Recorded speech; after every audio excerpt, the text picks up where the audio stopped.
Steelers would become champions. Oh, 67. And then he's a Westman. The basket in the thousands.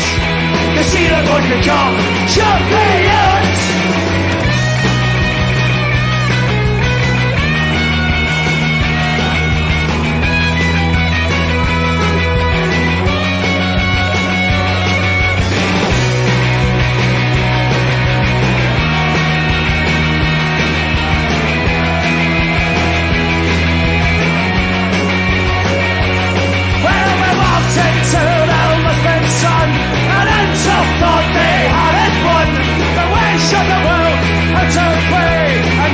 It's known as the Celtic way. Wait for the ball from side to side, and then Celtic try to hide. The wait for the ball from front to back. Attack! Attack! Attack!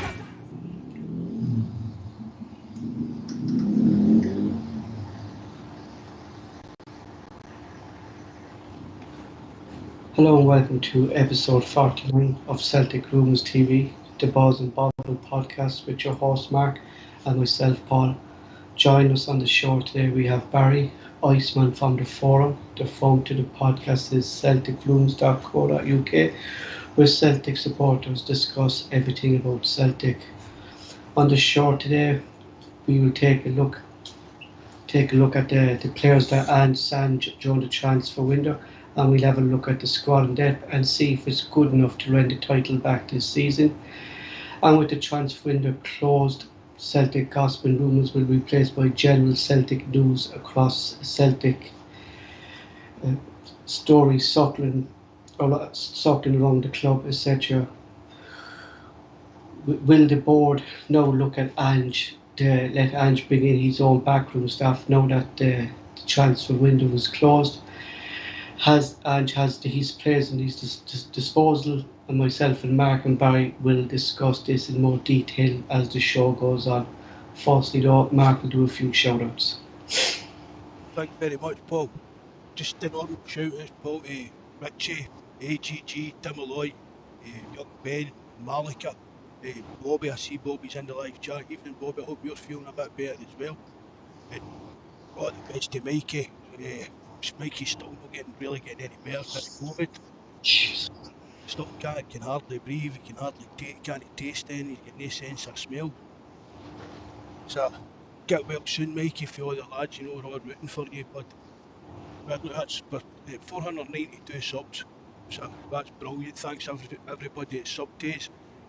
Remember, if you have not, please do it, sub to us, hit the like button and leave a comment if you're not out of. Thanks very much. An emotional day was held at Celtic Park yesterday. Celtic paid tribute to the late player John Thompson on his 90th anniversary of his death. Celtic held a reception at Celtic Park where Celtic supporters sang the Josh Thompson song. Celtic family have also expressed their condolence to the Steen family following the death of Jock Steen's son George last week. Celtic Cold team lost in the SPL Trust Trophy at the weekend, losing 3-1 to Greenock. Transfer deadline signing former Rangers youth prodigy Kieran Dixon scoring on his debut. Celtic women's coach Fran Alonso hopes to have a better season by taking the women's team to the league title this season. The Celtic women's team won victory over Aberdeen women's yesterday, winning the game 4-2. On other news just released today, Celtic have made 6 changes to the Europa League squad.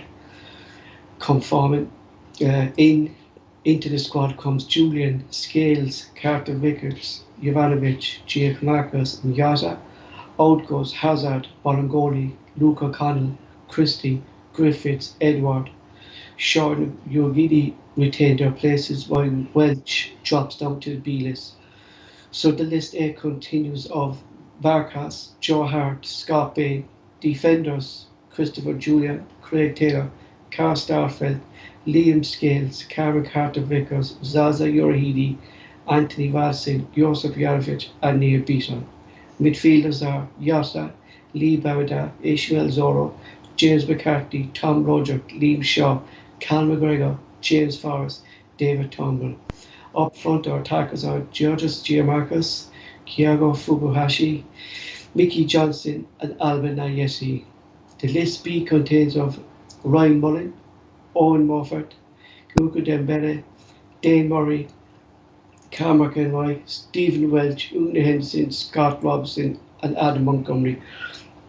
Mark, looking at the list, like it's kind of clear that we're going to see Ange using Liam Scales ahead of Montgomery here, because if he's bringing him straight into list A, we can assume that he's going to be in the squad more quicker than we think. No, that's not what that means, Paul. The list is today with like ages and homegrown players in that.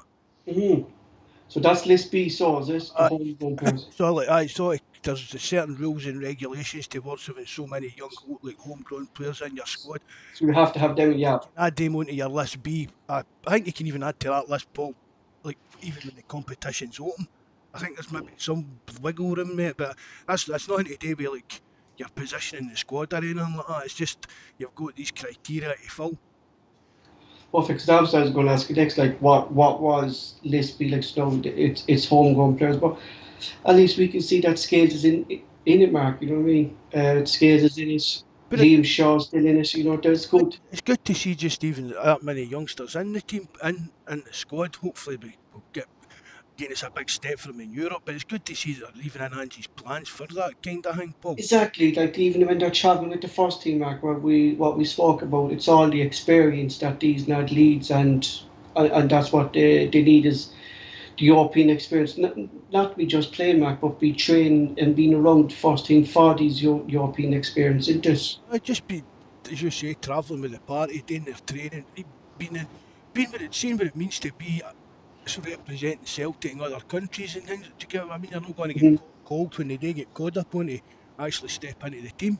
Jack, another team, Mark, I want to You were talk going about. to say it there. You were going to say it. What? You were going. You had a wee half an exactly out there, didn't Oh, I did. Was the young lad signed from us from Rangers that kind of came under the radar, and it really didn't really come out through any kind of Twitter feeds and that. But it's the young, the Gerard spoke highly about this fella as late as March, saying that he reminds him of himself, he reminds him of his background, he's highly regardable in the club, and it really is a big blow for Rangers to be losing this guy, Kieran Dixon, to Celtic, isn't it? I don't know if it's true, but I read that he was just even in and asked Rangers just to release him for his contract for personal reasons. Wow. And the Rangers agreed to do it, and then he's just come out and signed for Celtic, so. You know, it's a big blow to the man. He's scoring on his debut straight into the Aye. Celtic calls team, Mark, and scoring on his debut. You know, it's really kind of a benefit to Celtic. What I'm hearing, like for Celtic to kind of clean one of Rangers' youth projects. But Mark, we can see the difference. Like, you know, that if that was the other way around, the other half of the city would be complaining that they signed the Celtic youth player, but we don't. Celtic fans don't kind of do that anymore. So they don't kind of go, oh, well, we signed a Celtic youth player for, well, we signed a Rangers youth player. You see the difference in clubs there, can't you? I don't think there's youth players left to join Rangers as well, Paul. I don't think at youth level it really matters that much. Mm-hmm. Alex Ray was at Celtic Boys Club and that. Did he? Aye, Alex Ray was at Celtic when he was young. I'm not sure. I don't know if it was like, but Alex Ray was in Celtic's books when he was a young boy. He definitely was. Oh, I didn't know that. Do you want to bring Barry on with us? I'll go and get him. I forgot all about him there. Just before we go, lads, Barry agreed to take up the Romans slot within the podcast. So Barry will be reporting on all women's football because he watched Celtic and Rangers match last season. So Barry has accepted that role to keep an eye on the Celtics women's SBL Women's League front. Are you there, Barry? Yeah, I hear, guys. I was just saying there, Barry, that you're taking over the women's slot of football, that you watched the Celtic and Rangers match last season between the two women's teams, and that you're going to be reporting on the women's league. Am I going to be the women's correspondent for the podcast? I'm more than happy to take that on, Paul. Thanks very much for coming on, Barry, again, bud. No worries, guys. No worries at all. Pleasure. Just before we move on, and we haven't talked to yourself for a while, and the Rangers came past with a defeat. What was your thoughts in that game, Barry, and how things went wrong for Celtic that day? You know what, Paul? It was more a wee bit disappointed. You know, I must admit, I wasn't sort of downbeat or downhearted, or I didn't think it sort of reflected anything going forward as to what the season's going to hold. I thought, you know, the game itself, I thought we controlled the first half, certainly, without really being penetrating or causing them too many problems, apart from Edwards' horrendous miss. And the second half, I thought they started the second half a bit better. Got the goal ahead, the Achilles heel, the set piece, were unable to defend it. And then after that, we created 2 or 3 opportunities to certainly take something from the game. But, overall feeling was I was a bit disappointed, but certainly not despondent, and certainly don't think that it reflects anything or believe that, we've got too much to worry about from the Rangers team. I think potentially we maybe just showed a wee signs of fatigue. It was a big couple of weeks for us in terms of, the 2 Alkmaar games. It maybe took a wee bit of juice out because, previously we were used to the speed and intensity and attack. And I think that's what was missing against Rangers at Ibrox. But, like I say, overall, although I was disappointed with the result, I think, that there's positive signs there. And I think now that the transfer window's closed, I think we're really going to look to kick on. That's what most fans actually feel like, Barry, to be honest now. I mean, obviously there was a lot of angry guys immediately after the game and that, but as the days of it on, I think everybody's kind of looked at it like what you're saying now. You were disappointed, but there was a lot of good signs here. We weren't as outplayed as we were in previous games against them last season and things like that. And it's just right, that's done and dusted. Let's kick on and make sure that once we get to Celtic Park, we get the 3 points against them then. I mean, the games last season, Mark, we were barely in them. We were kind of dominated in every sort of aspect. Possession-wise, Rangers were, the dominant team last season in terms of goals and chances. It seemed to be them that were really, on the front foot. But like I say, that game there wasn't much between the teams at all. I think we were just lacking a wee bit. Like I say, I don't know if there was a wee bit fatigue in there because, like I say, I mean, the games that we saw against your Dundees and the St Mirren, where we just absolutely swamped them, it just wasn't there. But yeah, like I say, we bit disappointed in the result because we were all expecting and hoping. But I've seen enough in that performance to think that the signs are bright for going forward. You agree with that, Mark? Yeah. I thought I totally agree with that. So moving on, just as the lad said, the transfer window is closed. We now know what Ange has at his disposal. So now we're going to take a look at every new sign that Ange made during the transfer window and likely see what we can expect from the new players. So we're starting from back to front. So it's Joe Hart, age 34, height 196 centimetres. He's right-footed, not used to a high-speed game with his feet, comfortable on 1-1s, which we saw so far since he came in, comfortable coming from crosses. Experience is the key. I think what Hart will bring to Celtic with such a young defence. But I know we spoke about Hart before coming to the club, but what has impressed you so far since you have seen him, since he's been here? Well, you know what I think, and we kind of touched on it before, but he's got a real presence about him, Joe Hart.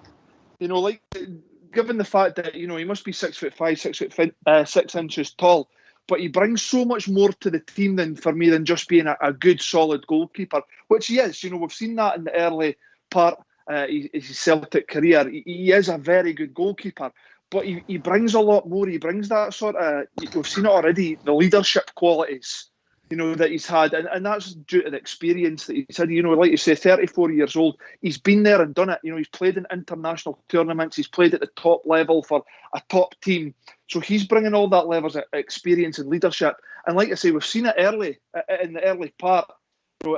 He's in constant discussion with the likes of Callum McGregor. He's over at the bench at intervals and having chats with the team. And like you say, Paul, there is a lot of younger players in that team. So to have, as well as being a top-class goalkeeper, to have that sort of level of experience and leadership qualities is going to bring a massive plus point to the team. I never realised actually how bulky Hart was. Just look at him now with the short sleeve jerseys. He's well built as well, Barry, for a keeper, isn't he? Like, he's tough out. He's not going to be pushed off the ball easy like Barkas and Bain used to be for corners like that. He's well able to hold his own space, isn't he, Hart? Yeah, well, you know what? He's got the height and physical presence to dominate his box, and that's another thing that we've maybe probably lacked in a few goalkeepers. Someone that'll come and come and take crosses, come and dominate, whether they catch them, whether they punch them.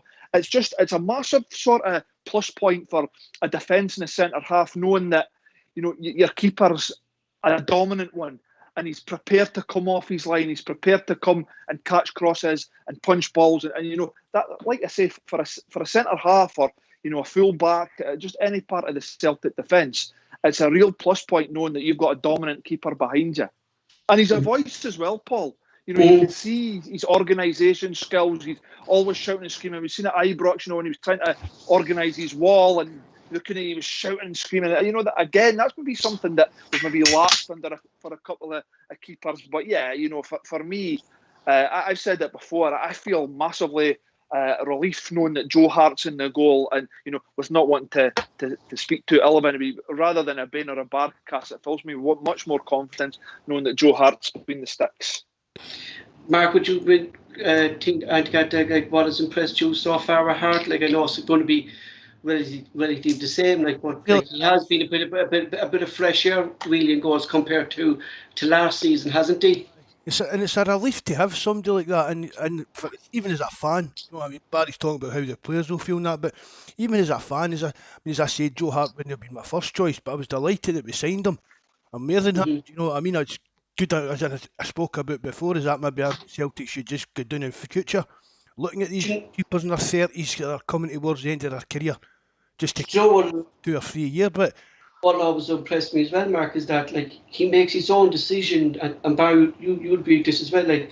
Hart knows when to go short and when to go long with the ball. If he sees the defence is on pressure, we actually saw Hart a few times go long instead of playing it short. That's the experience as well, Mark, isn't it? It's just learned that over the years. We've spoken about he's not the best at with the ball at his feet, but he's doing it well enough. He's not really doing any real out and out blunders that I can remember for us. Well, Ange brought him in. Ange's obviously happy with the way he's playing. I think the fans are. Again, as he builds up a bit more with the defenders, for me, it'll just. That's it. At least now, Mark, we have the transfer window clause. We can get a set of defence in front of Joe Hart as well, isn't it? Mercedes having better defenders is obviously going to help the goalkeeper. Goalkeepers, they don't have a lot to do during games, Paul. Do you know what I mean? They maybe only got 2 or 3 saves a game to make. But we couldn't rely on Barkas to do that. Those three saves, Mark, were goals last season, weren't they? Aye, where his Hart, right, you maybe concede a goal, but he'll save the other 2. Do you get what I mean? That kind of way. Next on the list is do you want to have some there, Barry? I was just going to say, touch on what Mark was going on there. You seen what happened away in Alkmaar.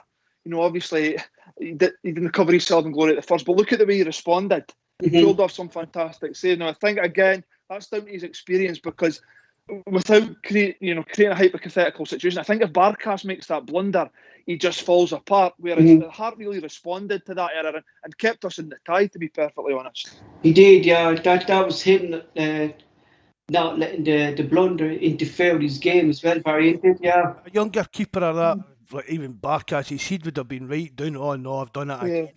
But I'm Yeah. for me, Welsh was kind of as much to it was the two was bad against each other for that, Yeah, in my opinion. yeah. But I I agree with that. Yeah.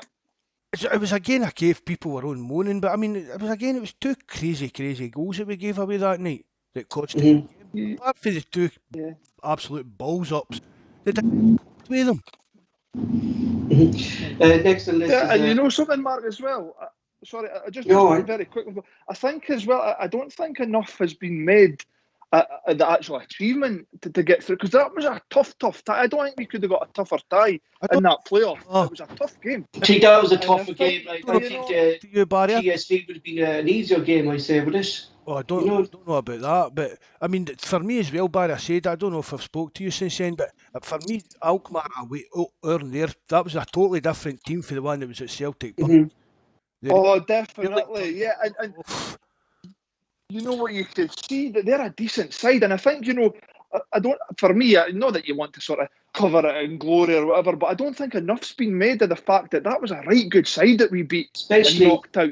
I think that the headlines were reading, weren't they? Celtic struggle on a traumatic night to get, yeah. but here we got through the tie. We did what we had to do to get through the tie against a right good side. But that's it. Like, that's what compared to Celtic a few seasons in Europe. Like, we weren't able to kill off the tie, but there we showed our resilience, Barry, to close this. Like, every ball was on, every player was on ball that night. Every player wanted Definitely. it. Do you know? And Definitely, that's, Paul, and, you know. and and see the second half performance. It was absolutely brilliant. Okay, I get it. We're backs to the wall, but like you said, Paul, in seasons gone by, we would have conceded. We probably would have conceded Mhm. 2 or 3, and the tie would have been very much over. But you know what? They stuck in. They stuck to their guns, and you know what? I was absolutely over the moon that we managed to This get is through how that tie. the Italians won the Euros, Barry. They won by good defenders. Good Well, defending is what the Italians won the Euros with. Do you know what I mean? And Celtic showed great defending. Every player was tracking back. Every player went in for a tackle. Players were showing themselves at the ball and everything, Barry. Like, that's what we need, and that's what we haven't been saying. Like, we questioned commitment last season. Do you know what I mean? But you could, like, the commitment from the players against AC Alman the second leg, like, that was credit where credit's due. Like, you know. definitely. And you know what? The players stood up and were counted, Paul. And Mm-hmm. that's exactly what they're needing, because, everybody, and probably, the fans ourselves are, well, not quick to, but we realise that if there's a weak part in the Celtic team at the minute, it is the defence. But, you've got to give them credit where credit's due, like you say, Paul. They really stood up that night. And like I say, I just feel that maybe enough wasn't made. What a tricky tie that was. And to get through it over the 2 legs, I think was a good achievement. And I'm Mm-hmm. delighted we did so. Exactly. Next in the list is Carl Starfelt. Some mixed reviews from Celtic supporters with Carl Starfelt recently. Hasn't had the best of starts at Celtic, but gradually started to come into games. Seems to be slow to settle into the games from the first whistle. He's 26. He's 189 centimetres in height. He's right-footed. In the Russian League last season, Carl made it the most tackles, defensive duels, 76% of the time he wins them, air duels, 72% he wins them, tackles to the ground, on ground, 84% he wins them. Like, that's my opinion is, like, people are judging him too fast, Mark, here. Like, I mean, like, he's been called up to the Swedish team for the first time since he joined Celtic. Like there's a player there. He just needs to settle back, isn't it? You're spot on as well, Paul. It seems to take a bit of a while to kind of switch on during the games, doesn't it? I mean, Mm-hmm. don't know, that's maybe, I don't know, that's just something. And knobs, marks, or just settling in or something like that, or getting used to the flow of the game or something. Maybe even just that, just right up to speed with like the speed of the game in Scotland or anything, or the way we play, something like that. But I mean, there's obviously a player there. He's just no hot the ground as well as some of our other new signings. But I mean, again, are we going to start questioning Ange's signings after half a dozen, 10 games, Mm-hmm. something like that? And he's made a few blunders. That own goal was wild, that. But I mean, it can happen to anybody in a game of football. We've seen it, but that will be on blooper reels for years to come. That one. But I don't doubt, I'm not writing him off. It's just needing time to settle in. You don't play with Sweden, you don't play with Russia and things like that if you're not a good defender. So I'm quite confident Starfelt will come good. Barry, do you want to come in the Starfelt? Yeah, I mean, I've got to agree with you guys. I think with Starfelt, he was kind of pitched right in there. At the Hearts game, first game of the season, he was thrown right in after, getting beat against Midtjylland with a very, very young back four that finished the game. So I think Starfelt was, thrown in there and expected to be this, big colossus that was going to solve all the defensive problems, which was probably a bit unfair on him. Because some players do need a bit of time to do that. But from what I've seen of Starfelt, I think he's a sort of big, aggressive, physical centre half. Maybe not, overly comfortable with the ball at his feet at this moment in time. But for me, like you, Paul and Mark, I've seen enough of Starfelt to think that there's a player that once he settles down and really sort of settles into the team, I think we're going to get a right good player. That's just my own personal thoughts. Mark, like corners or free kicks started coming into the ball. It was actually Starfelt was getting his head to him, and people haven't kind of seen that, have they? Like, it was him who was getting his head to the ball first between all the defenders. Starfelt was. Chief, I mean, see the thing about it, Paul. If you're a wee bit shaky, and that people won't see that. Do you know what I mean? All they'll see is like the mistake that he made. But I mean, again, see for his first, even though people were saying like he was a bit iffy against Hearts and things like that, I've looked at that. He kept having to go across to cover Taylor. That was one of the problems there. But I mean, I'm sure Buzz would be able to back up. His stats for the first few games were like some of the for passes and tackles completed and stuff like that. It was something that was like the top of the team. So he was doing a decent enough job like that side of ways. But again, there was wee mistakes. It'll come in time. He just needs to settle his nerves. I mean, that's I don't know. Was he away with Sweden there, Paul? Yeah, he came on at the weekend. Did he? Oh well. Yeah, he came on the weekend, and like Sweden, Mark always had good defenders. And they don't need to bring on the likes of Carl Stelfeld with the team Sweden have. Do you know what I mean? So it's a big boost for Celtic that our players are actually getting called up to international duty, Mark. I mean that they don't have to go play in other leagues to get called up to international duty. That Celtic can give them that opportunity. Was it Fraser Foster that left because he thought he'd never get back? He never wouldn't get into it, and he just fell apart when he went down to England that time. Gary Cooper was the same, wasn't he? But it's a bit different trying to break into that English squad if you're playing up in Scotland or anything. Do you know what I mean? To getting into the Swedish squad. But I mean, again, but it's still a good achievement for him because I mean, the rest of the Swedish squad, most of them will be playing over in Europe or down in England. So I mean, it's a good achievement for him to get back involved. Next up was a deadline day signing, Cameron Carter-Vickers. A loan signing with an option to buy. I just want to point out, this wasn't a panic signing, Mark, because we were done at the last minute. Celtic approached Tottenham early on during the day for a loan. Tottenham didn't want the loan, they wanted to sell him. Celtic didn't want that option, so then they put in Tottenham came back to Celtic, right, we'll take this loan to buy. At 23 years of age, he's been at Spurs since he was 16. Never really got a proper run in games. Has been loaned out to previous clubs during his career. Same height as Starfelt. Defensive duels, not really great, 67%. Air duels is 65%. Tackles on the floor or on the feet is 78%. Seems to be more comfortable with the ball at his feet. Doesn't like to run into the opposition half, Mark, because he doesn't have that pace to get back. Do you know? But Christopher Ayer type. Yeah. Player. So he's not that, Mark. He's more he'll stay in his position, Mark, and he'll control his position. Now, a lot of people are questioning it is because he's never really settled into the Spurs, Mark, and he's always been kind of loaned out. But Newcastle tried to sign him on deadline day. Torino over in Italy tried to sign him on deadline day. He turned them down. Bournemouth tried to sign him in January. They turned him down.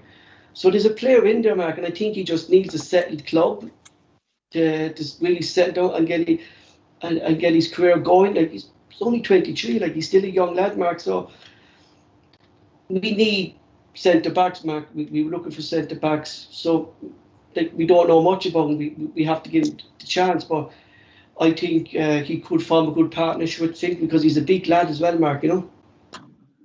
Aye, well, there's a bit of kind of mixed reviews. When there's some people were saying that he wasn't up too much, other people said that he was a good signing and things like that. But well, I said it before, I'd be quite happy with a lone player coming in, just Exactly. Julian being out injured and that, but I'd maybe have rather somebody experienced. But maybe Ange's quite happy to bring this guy on and sees a player in him, and he's going to help. Do you know what I mean? Help progress him, and if it turns out, I mean, hopefully we do actually buy the lad if it's going to work out for him. But I even seen Kenny Dalglish talking about him and things like that, and saying he's got Yeah. a good attitude and things. And like, Saying maybe he's just needing that kind of, do you know what I mean? A wee arm round the shoulder kind of boss to bring out I think so. the best in him, a bit of confidence, show the lad a bit of confidence in him. I think that's true what Mark was saying there about he needs someone to show confidence in him because he hasn't really been getting like Alderweireld and Vertonghen really had the Spurs back like for the last couple of years. Do you mean you weren't going to kind of shift them, you know, and he was never given the opportunity. And I think Celtic is the ideal club for him, Barry, that he could settle down at Celtic, and he wanted to come to Celtic himself. Like he turned down Newcastle, he turned down Torino, he turned down another approach by Bournemouth to go to Bournemouth, you know, because he was on Bournemouth last season and he actually played very well with Bournemouth last season, you know. Yeah, you know something, I'm really, really happy with this signing. I really am. First and foremost, I did believe we needed another centre half because as it stands right now, we're kind of one injury away from near beat on being back in the back line. But particularly the fact that it was Cameron Vickers, I know some people have come out and said it and put sort of negative slants on it. I'm looking at it from the other side. I think from what I've seen of him, he looks like a right good sort of aggressive defender. And that's what he's got a real physical presence. Now, a lot of the Tottenham, like I think Vertonghen and Alderweireld have both came out praising, and not since he's moved to Celtic previously, saying, you know, what a sort of young talent he is. And I think Pochettino as well had kind of said, you know that this guy, I think he'd mentioned something about taking part in training, and every time he did, Cameron Vickers smashed him. You know, he's a real sort of physical presence. I think from looking at his highlights, which all fans do when they sign a player, don't they? He does look like he's a ball player, so he'll fit right into Ange's style. He loves the ball at his feet, yeah. Yeah, he really does. And you know what you mentioned there about, you know, his pace. From what I've seen, he doesn't look like he's overly slow. I don't know about sort of blistering pace, but he looks like he can get about the pitch, you know. And I've seen sort of supporters and other people say, you know, oh, this is a guy that's, you know, just goes from loan to loan to loan. He can't get in that Tottenham team. But I think what we've got to remember is there's not many young players do break through at Tottenham. You know, I think that's the yeah. Yeah, they're in a position, or you know, they go out and sign a lot of players. You know, they've got that EPL money, whereby if they're needing to cover a centre half, for example, they'll not. The likelihood is they'll not bring in a Carter Vickers or another young player at Tottenham. They can go out and sign a player from the Spanish league, the French league, the Dutch league. That's the way they tend to do things. So I don't really look upon it, the fact that he's not broken into the Tottenham team, as a negative slant. I think this could be a sign that goes under the radar, and I'm absolutely delighted that we've managed to get him in the door. About Tottenham, and I watched the Premier League as well. Like, and I can't remember the last time a youth player actually broke into the Tottenham team, and that's going back a long time. I actually can't remember. Yeah. I've seen groups of players coming in for 1 or 2 games, but there was never a young player that came in and settled into that squad. You know. Well, they talked about Harry Winks, didn't they? They said, "Oh, this is the new Iniesta," and I don't think he gets. I don't even know if he gets any squad in the squad or much game time at all. And this was the guy that they had as the wonder kid. You know, so it just goes to show you it's not easy to break into these teams. But I'm absolutely delighted we're going. Paul, you mentioned earlier it's a loan with an option to buy, which has been recorded. But unless I'm mistaken, or somebody else might be able on the live chat might be able to look into that, I'm sure this is last year's contract. So, no, you know, see what happened. Was he not? Right? it's typically what Mark was saying. They triggered another year, right, but they made him sign another contract before he left because a Dutch club came in for him. Done and the same last year when he went and looked to extend by a year so that they're Right, yeah. So getting a fee for him. Fair enough. It's often the case, yeah. I must show you as well, but the Spurs do actually quite rate the guy. I mean, for what I've heard, as I said on the forum, he's meant to be £3.5 million. But we've paid £1 million for the loan fee, and if we take that up, we'll get the £1 million knocked off the £3.5 million. But Spurs, I mean, I know it's not a lot of money, but Spurs could have just said, look, son, on you go, you're a free, go and sign for who you want. I mean, for them to keep it. I suppose there's money to be made off the Mark. Really. You'll maybe find it is. Maybe it's somebody to do with like the sell-on fee. A clot, they'll get a clot. Do you know what I mean? Maybe it's a £3.5 million, take off your million, but we want a sell-on clause involved in it. Maybe they know that this guy's going to. There's a good chance this guy's going to be a player. And if it's Celtic getting him for say £3.5 million, he'll maybe play at Celtic for 2 or 3 years and go for like your 15 million. Do you know what I mean? Go for the money. So maybe that's why Spurs have been kind of so adamant in keeping him like signed on their books. Because otherwise, it really doesn't make much sense. Next in the list we have Liam Scales, a controversial signing by Celtic supporters because of his transfer fee. But this, as I said in previous podcast to Barry and Mark, this is a League of Ireland record transfer of €600,000. Liam Scales signed for Celtic from Shamrock Rovers, 23 years of age, height 193 centimetres, which is 6'4". Defensive duels, he went 73%. Air duels, he went 77%. Tackles, he went 76%. Left-footed, very fast in acceleration from a non-stop position. Mostly plays left wing back. Passing with the ball, very comfortable with the ball in his feet. Suits Ange's style. He's able to get up and down the rings with his speed, something that lacked in Taylor this season. I personally think he's going to overtake Taylor in the left wing back. And there was a lot of questions saying, is he going to play centre back or is he going to play on the left hand side? But I think with Celtic signing Vickers, that we're now more likely going to see Scales pushed over to the left hand side, and he's going to be on left hand side signing. Mark, like you're going on what I'm saying, like, and I'm saying like it's going to be a dead opening, but he will, with Ange's experience, he's going to need some training sessions. But I think he will become the number one left-handed side player. I think he definitely overtake Taylor anyway, without doubt. I don't think there's any question about him overtaking Taylor, but I'll be honest, Paul, I'm not going to tie him down and say the left back, because I think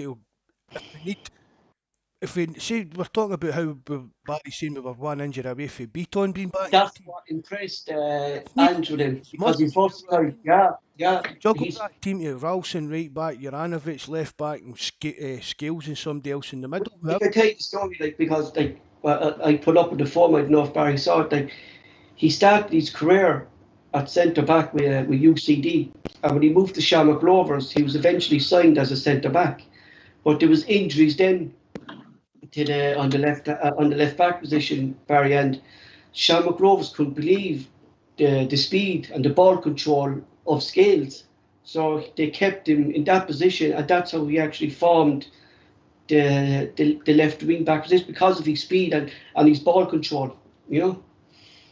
Yeah, that just goes to show you, sometimes the way your football career can go. If there hadn't been injuries, you might never have gone to play that position. You might never got a move to Celtic. But, like you guys have said, this is a guy that's obviously been identified. And from what I'm led to believe and being told, Ange is heavily involved in every signing that we're making. I've actually been told as well, he actually vetoed a couple of signings that the club had lined up for him, which I'm kind of glad. I didn't get any names, but I got told that there was 2 players that the club had lined up for Ange, and he said no. And I'm kind of...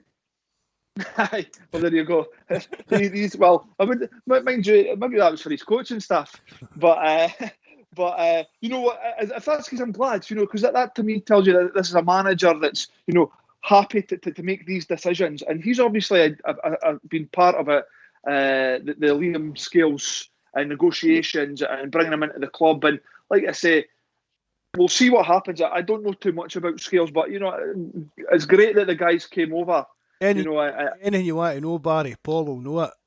The problem, Mark, is no man's going on with this guy. The problem with Celtic fans, Mark, is his transfer fee, because it's only €600,000, and that's the problem with Celtic fans, that they didn't go and buy a left back for 3 or 4 million. Do you get me? Like, this fella's better than Bangoli. This fella's better than Taylor. So it doesn't matter about the price. Like, do you know what I mean? That. You always get that, Paul. There's always a. I mean, there is a lot. I don't know. I think it's all like the younger guys that kind of bother about that kind of thing. More. See them, they're up on. But even in the English league, and then us, like, even when we are buying players at 4 and 5 million, then we get Edward for 9 million. I think when we go to get somebody like at a lower end of the price, they're a bit disappointed with it and see it as if like he's an inferior player kind of idea. I think that's what it is. But it's the City, Preston, and Southampton were sniffing around him just before he signed.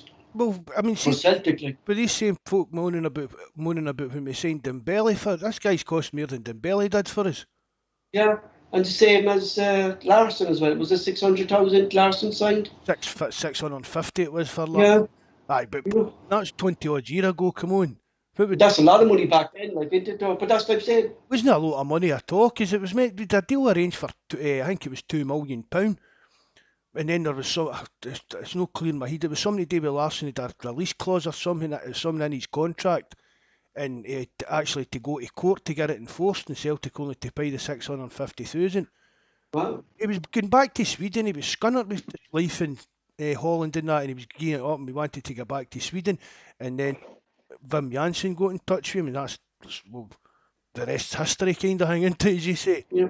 I personally think, though, Scales needs a few training sessions with Ange just to get him maybe up to speed with like Celtic now, Mark, would play a faster football. Like Shamrock Rovers like to play this fast attacking football as well, but there's going to be a big difference between the way Shamrock Rovers play and Celtic play because of the high tempo. But it won't surprise me the way Ange has done it so far this season, Mark, if he actually threw Scales in there. It won't surprise me the way Ange has done stuff this season, But if the guy's good enough, he's good enough, Mark. It depends what he's doing in training. I mean, he's smashing it in training. He's got to deserve getting a chance in the team. Next up is another kind of late sign of the transfer is Josip Jovanovic. Signed Italy as a right back, but made his debut at Rangers at left back, so we see that he can play both flanks as well. He's 25 years of age. Tackles won, he rates an average 73%. His passes is 70%. Very comfortable going forward. He wasn't phased either, Barry, making his debut in a hostile atmosphere that there was no Celtic fans in there. It didn't really affect his game, and he was maybe the one highlight of that game last Sunday. Yeah, I'd agree with that, Paul. I'd agree. I thought him and Ralston were the 2 plus points of the game against Rangers. I think it's a great bit of business from Celtic. To get an international right back of that sort of quality for, what was it, €2.5-3 million, something like that. I think it's a really good bit of business. Like you say, he isn't phased, and that's down to the fact that he's an experienced international player. So again, I think it's a really good bit of business by the club. I need to admit it again, I didn't see a great deal of him before, but again, he looks very comfortable on the ball. I think he gave the ball away a couple of times. You can forgive him that on his debut, but like I say, what struck me most, and probably like yourself said there, Paul, he didn't seem intimidated or fazed by the fact he's making his debut at Ibrox in a derby match. I thought he was definitely one of the plus points of that game. But again, for me, a really good bit of business by the club to get a player of that calibre in for a decent price, if you ask me. Mark, I think the best thing about Ivanovic as well, that we actually, because we questioned, and it was actually Mickey that pointed this out, that he would throw him over in the left wing, and see how he does there. Like, we can clearly see now that he's an option at left back as well, that he can play that position, can't he? And like we have versatile players now within our back line.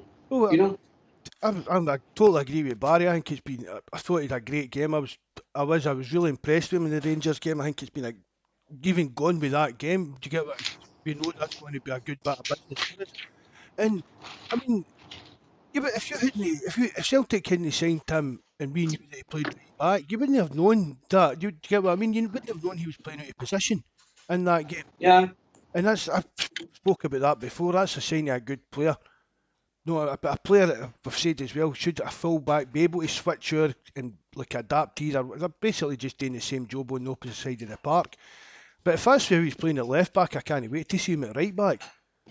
Yeah, even his distribution, Barry, with crosses and stuff like that. Like he was giving some great crosses as well, wasn't he? Like he can put in a decent pass as well into the box, can't he? Oh, yeah, absolutely. Yeah, I mean, his distribution in that I thought was very good. And like you say, it's an unnatural position for him. But when you've got a player at that level, a player of that quality, international fullback, they can slot into sort of any part of the defence. And I think, like you said, Juranovic showed that on a week past Sunday there when he slotted seamlessly into the left back position. I don't think he looked out of place at all. I thought he was, like I say, one of our definitely better performances. I mean, I do believe he will play right back. I do believe he has been brought in to take that position, and we will see him there. But if it's a case of if we were to go into the next game with Ralston at right back and Juranovic at left back, I'd have no problems with that at all. I thought it definitely worked at Ibrox. Next up, we have Rosario Rahidi, a young lad, age just 20. He's 188 centimetres centre back. Hasn't really featured so far since pre-season. Very high defensive involvement. His tackle rate is just below average at 65%. They're saying he loses possession a lot, but look, I've been impressed with him during pre-season when I saw him. He was playing at right back, he played a bit in centre back, but at the moment he looked like kind of still needs to settle in. More of a project signing, Barry, I think he is, Yeah, I think so, Paul.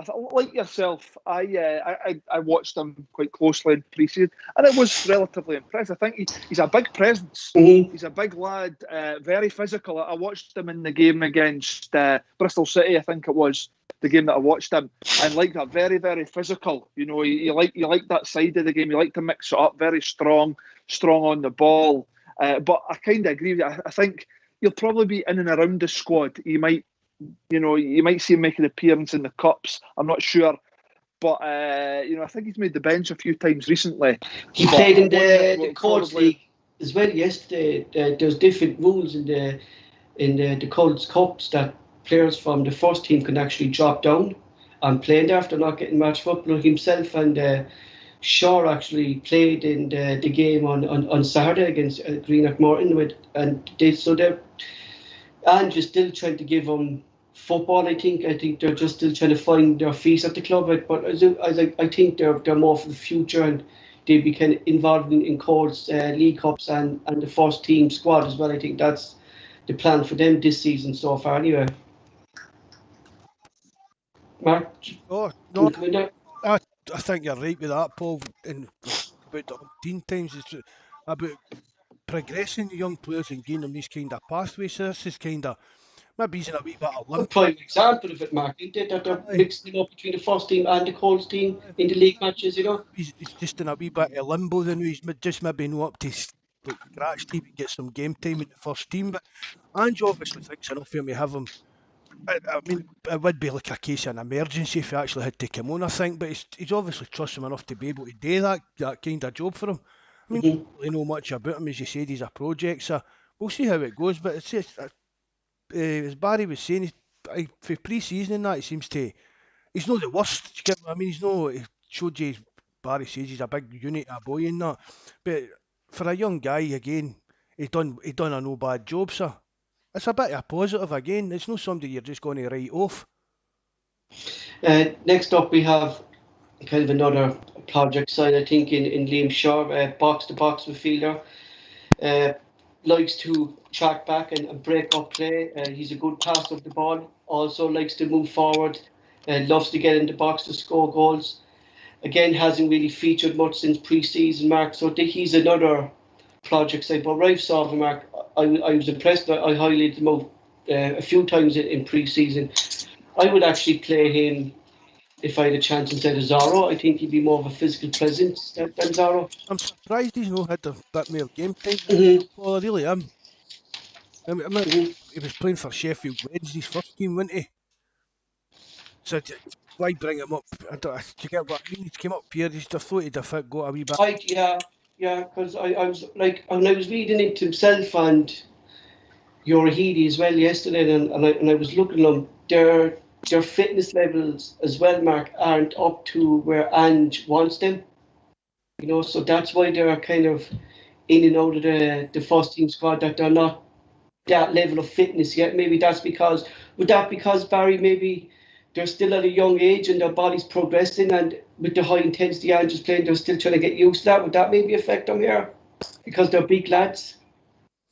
Yeah, I think that's possibly a reason, to be honest, Paul. There's no doubt about it, obviously. It's going to take a lot of getting used to for all the players. I don't think any of the players that have sort of played at the intensity and speed that Ange likes to play at. But kind of similar to yourselves, I was quite impressed with Shaw. He reminds me of a sort of old no-nonsense centre midfielder. He loves to throw himself into tackles, likes the physical element of the game.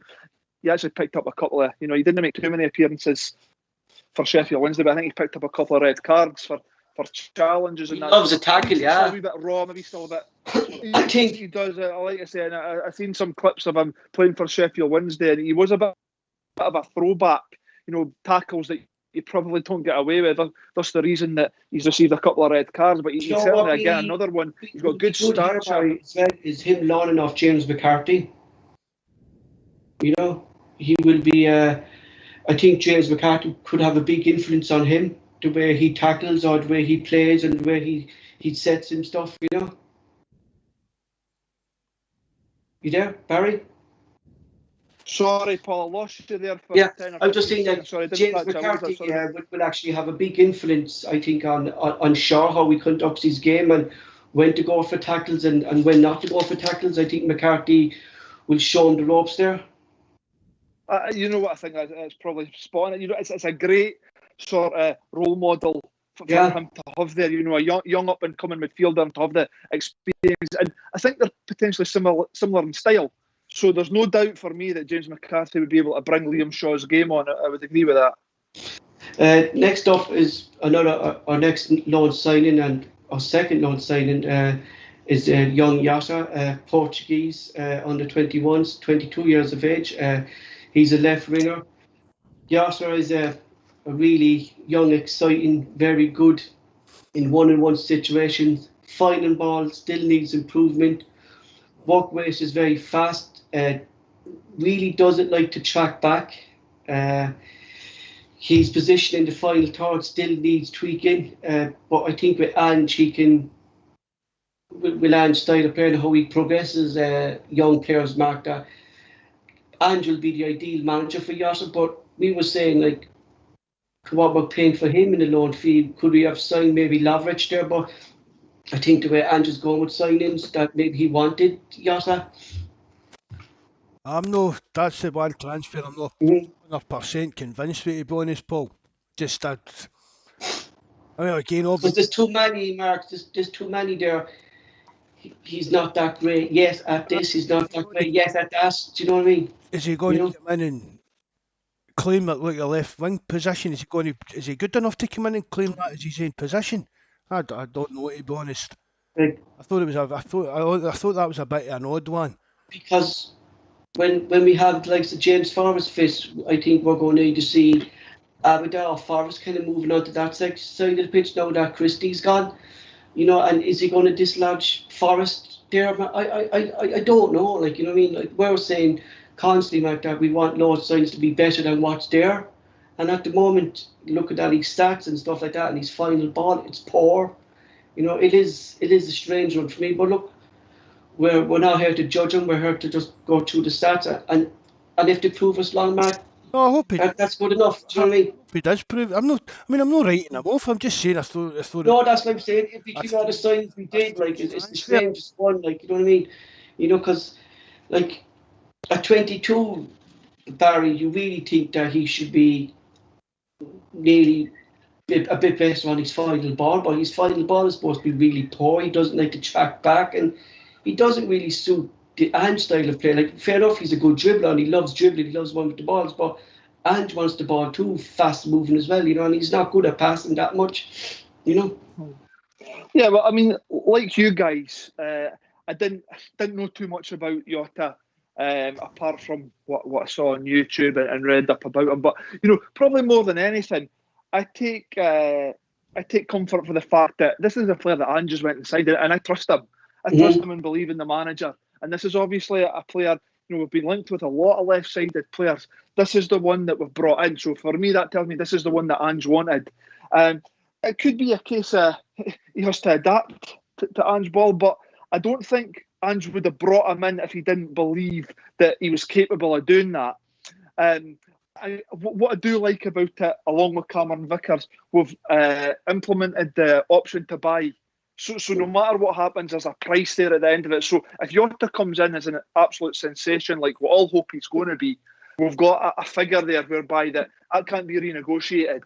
You know, we have the option to make that one permanent, along with Cameron Vickers. These are ones that I like. I like that element, you know, because we've been stung in the past before where we've brought players in and they've done fantastically well, but there was never that option there at the end of the contract to make it a permanent signing, and we've lost players, etc. So he's one that, probably like yourself, Mark, he's out of all the signings, he's one that I wasn't overly excited about, but at the same time, like, certainly not writing the guy off. We'll hope that he comes in, hits the ground running.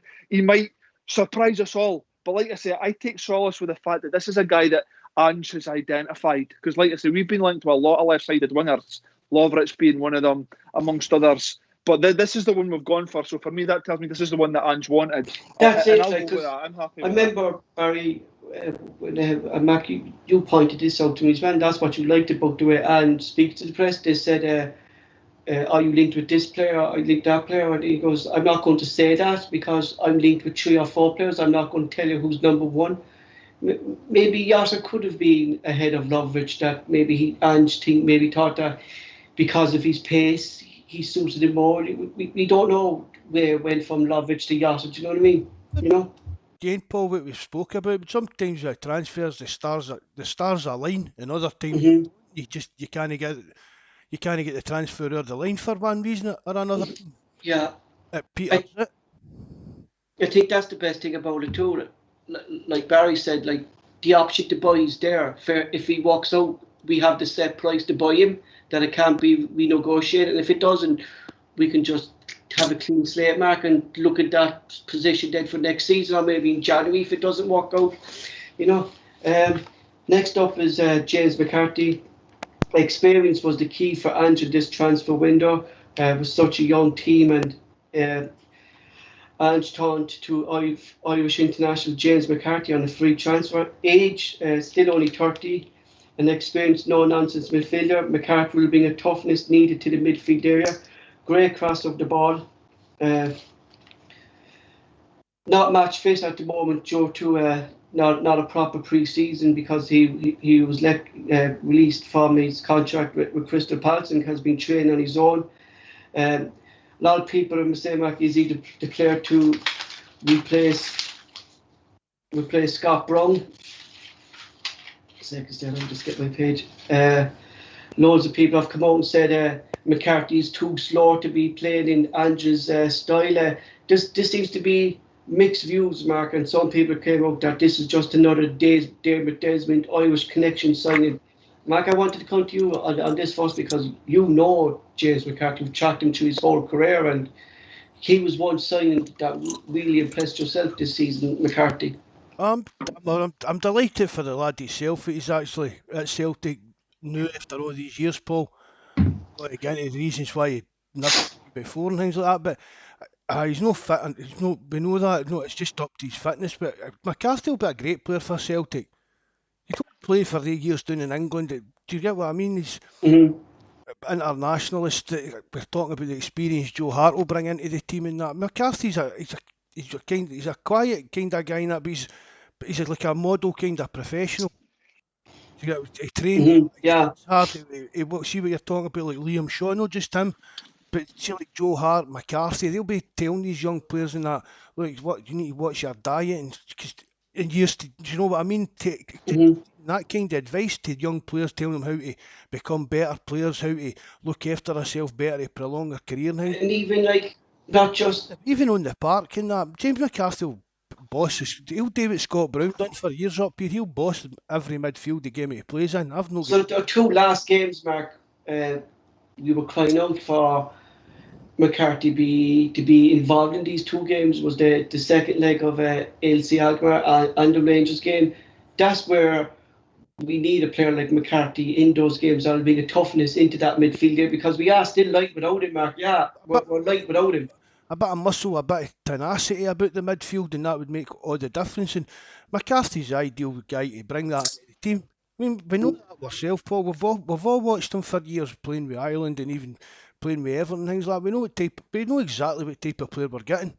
Like, at only 30, Barry, you think he's been around for years. Do you know what I mean? Like, I've been hearing McCarthy for years, like, and it's hard to believe that he's still only 30, kind of still in his prime, really, isn't he? He was playing in the Aki's first team when I'm sure he was only 15. Yeah, you know what, 16. guys? Barry, do you want to go in there? I'm buzzing about this signing, and I must admit, I'll hold my hands up. Out of every signing we've made, I think there's been 12 or 30. This is the one that really got me going, because I'm a massive admirer of James McCarthy. I honestly think he's a terrific player. He's been linked, like you guys have touched on, he's been linked with the club for probably, well, I know way back when he was first breaking through, he was linked with a move and it didn't happen. And ever since, when he's fallen maybe out of favour at Everton and what have you, he's been linked with us. And for me, we've finally got this player. I just think he's an absolutely terrific player. Kind of what Mark said earlier, he's not match fit yet, and that's the problem. I mean, you could run about all day. He never had a club at the start of the season and he was training himself. That's what modern day professionals do. They keep themselves super fit. But unless you're playing matches, you'll never get match fit. And that's all it is with McCarthy. He's just not had the game time. He never had any games in pre-season. He's only had a few minutes here and there in the two games that he's played so far for the season. But for me, once James McCarthy is up and running, I think he's going to be a sensation for Celtic. I don't buy into the fact he's too slow. He's a terrific midfielder. He's a right good player.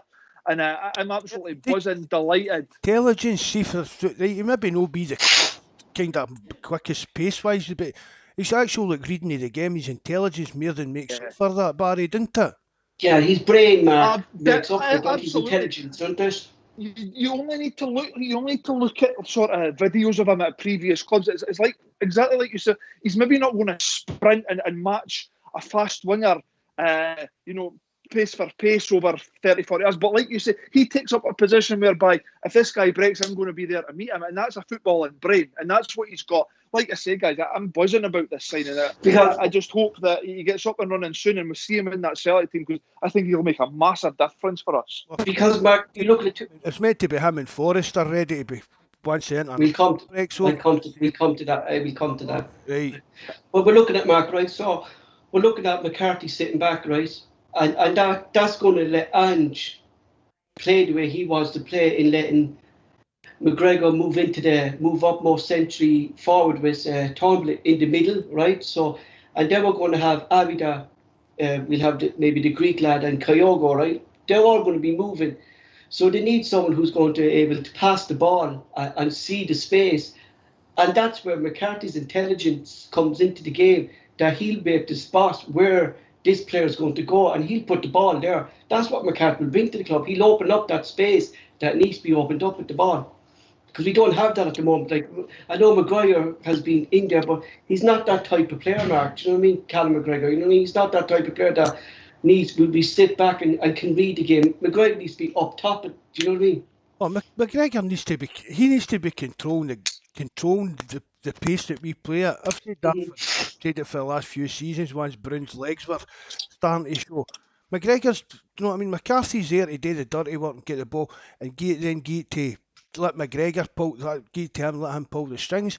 But this idea as well, Paul McCarthy's just going to sit back and cover it. Ridiculous. That type of player. I mean, he'll still do the box-to-box job. He'd press, Mark. He'd press from the top. McCarthy will. Yeah. But see the Turnbull's. I know he's played well and he scored a few goals in that, but again, Turnbull's just a bit powder puff for me, you know. That's where in the Rangers game as well, Barry, we didn't have no one in the midfield that could pull in a tackle, and that's where McCarthy will come in. He'll be able to put in these tackles, and like he won't be bullied either. Do you mean, like in some parts I thought like Davis should have never been able to control that midfield area last Sunday. During at his age, McCarthy will change all that as well, won't he?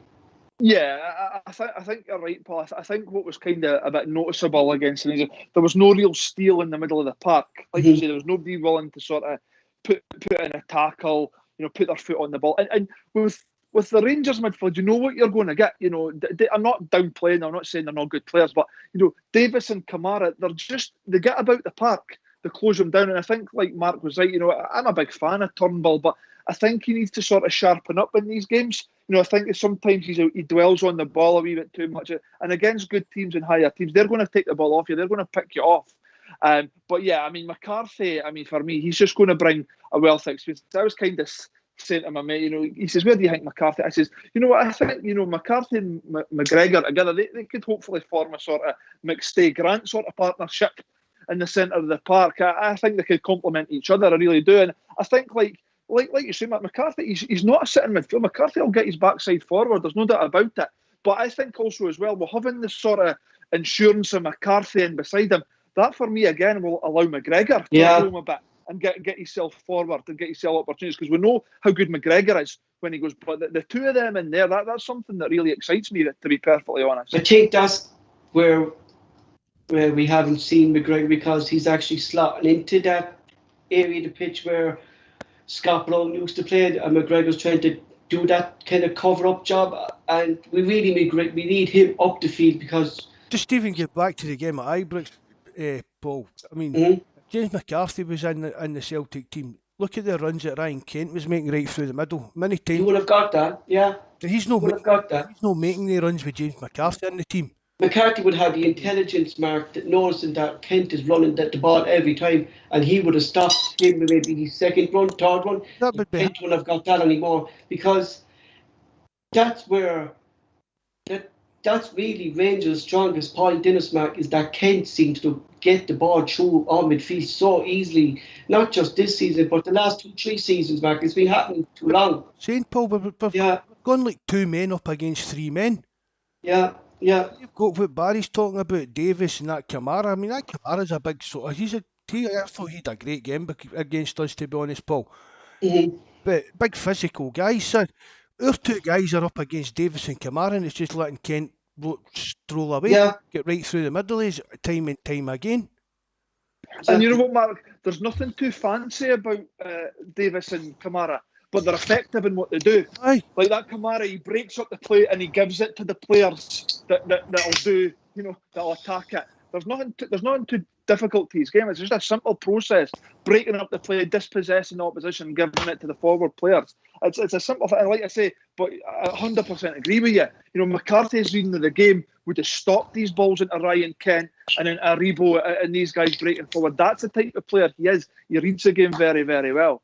Next on the list is on 90-year-old Israeli signing Lee Ravida. 2-footed player, can play at left wing or right wing, but mostly since he came to his Celtic, he started his career in the right wing. With lightning speed, has the confidence in his own ability to take on players and run with the ball.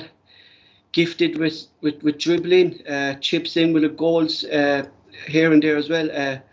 Very good at creating chances for other players. Likes making space for other players.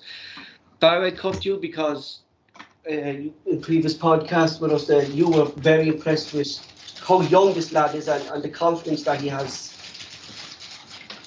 Yeah, he reminds me a lot of myself when I was younger, to be honest, Paul. That's probably best to come to me first.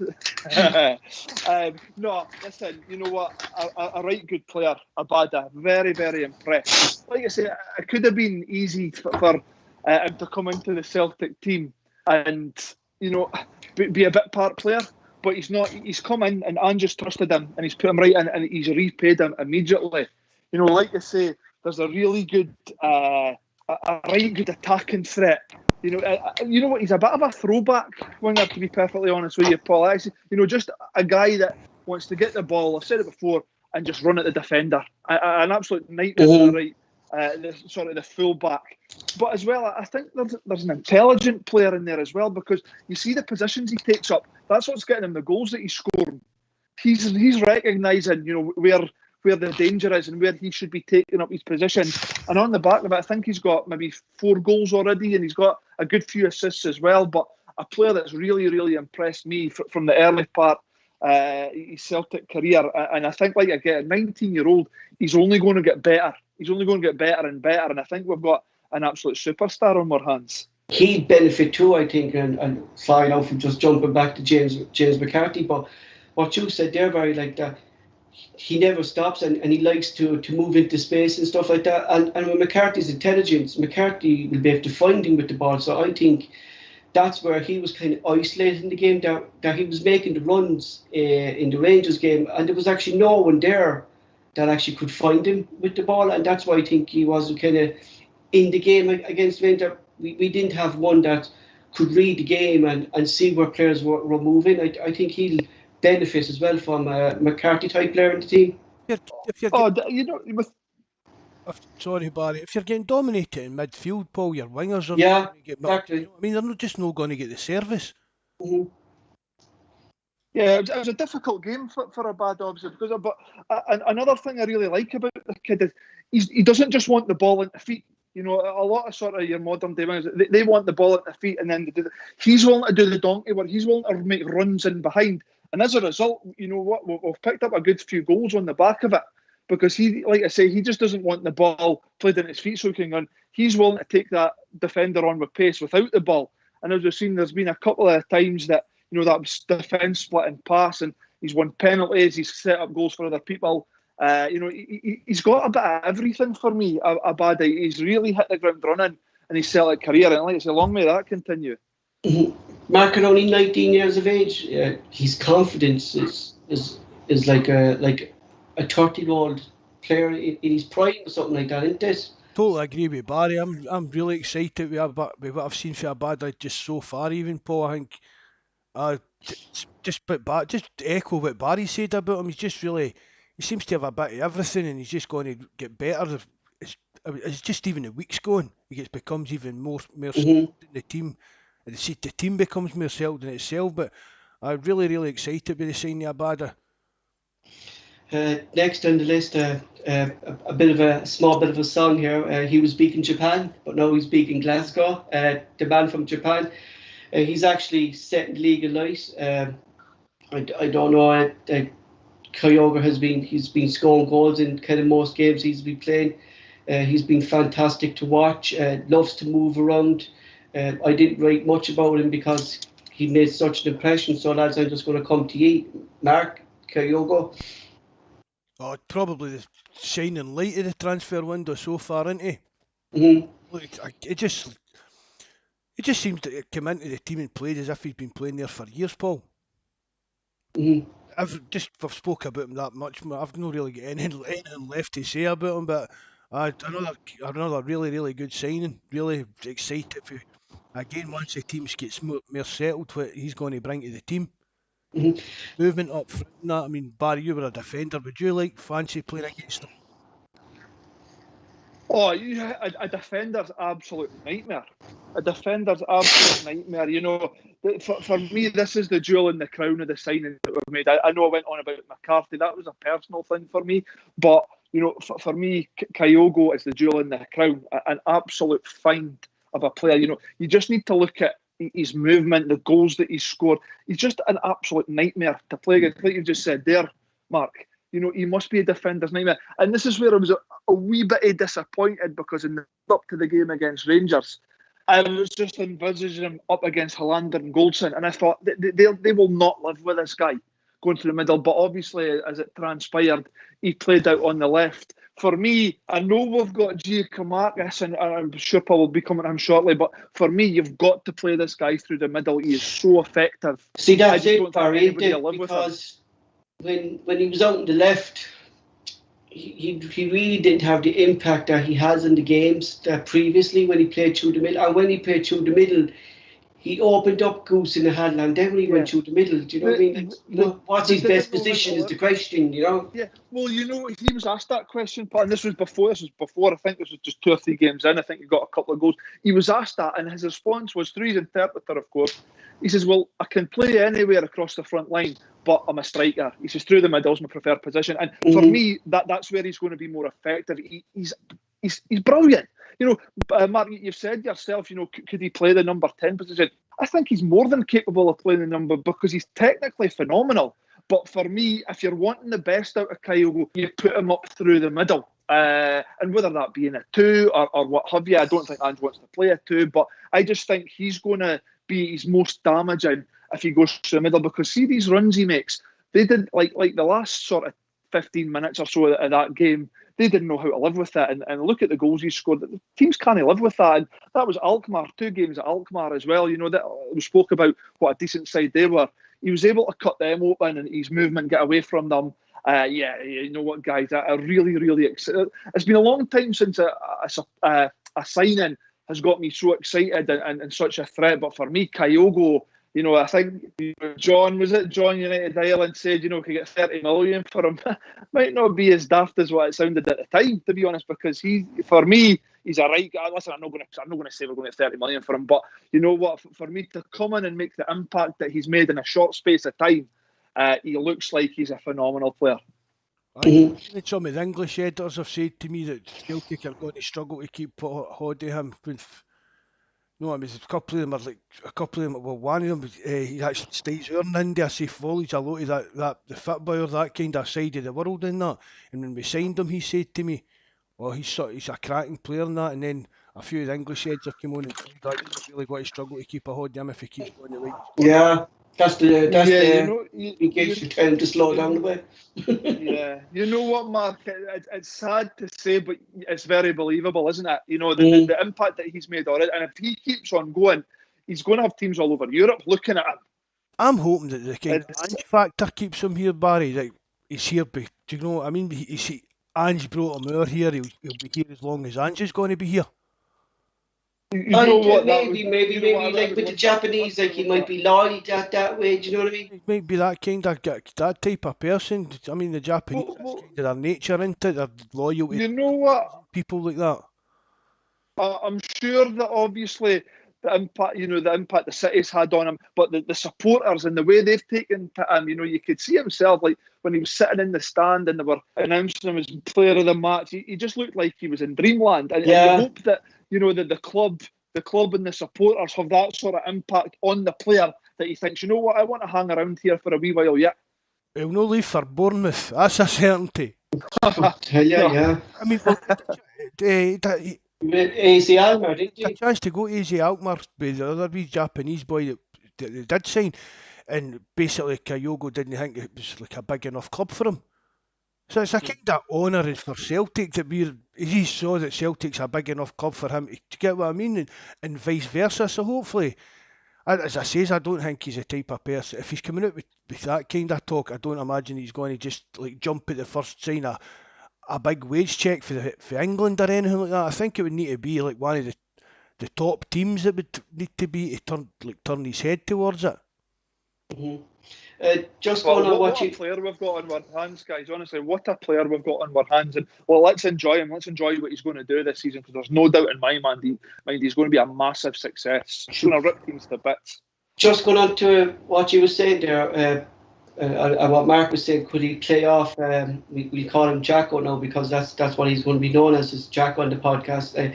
I'll just read out his stats, and maybe it might make sense if Kyogo will play off him the way Jacko plays, and I'll just explain the way Jacko plays. So he's 26, he's 6'5", striker mainly. Jacko is clinical in the penalty box.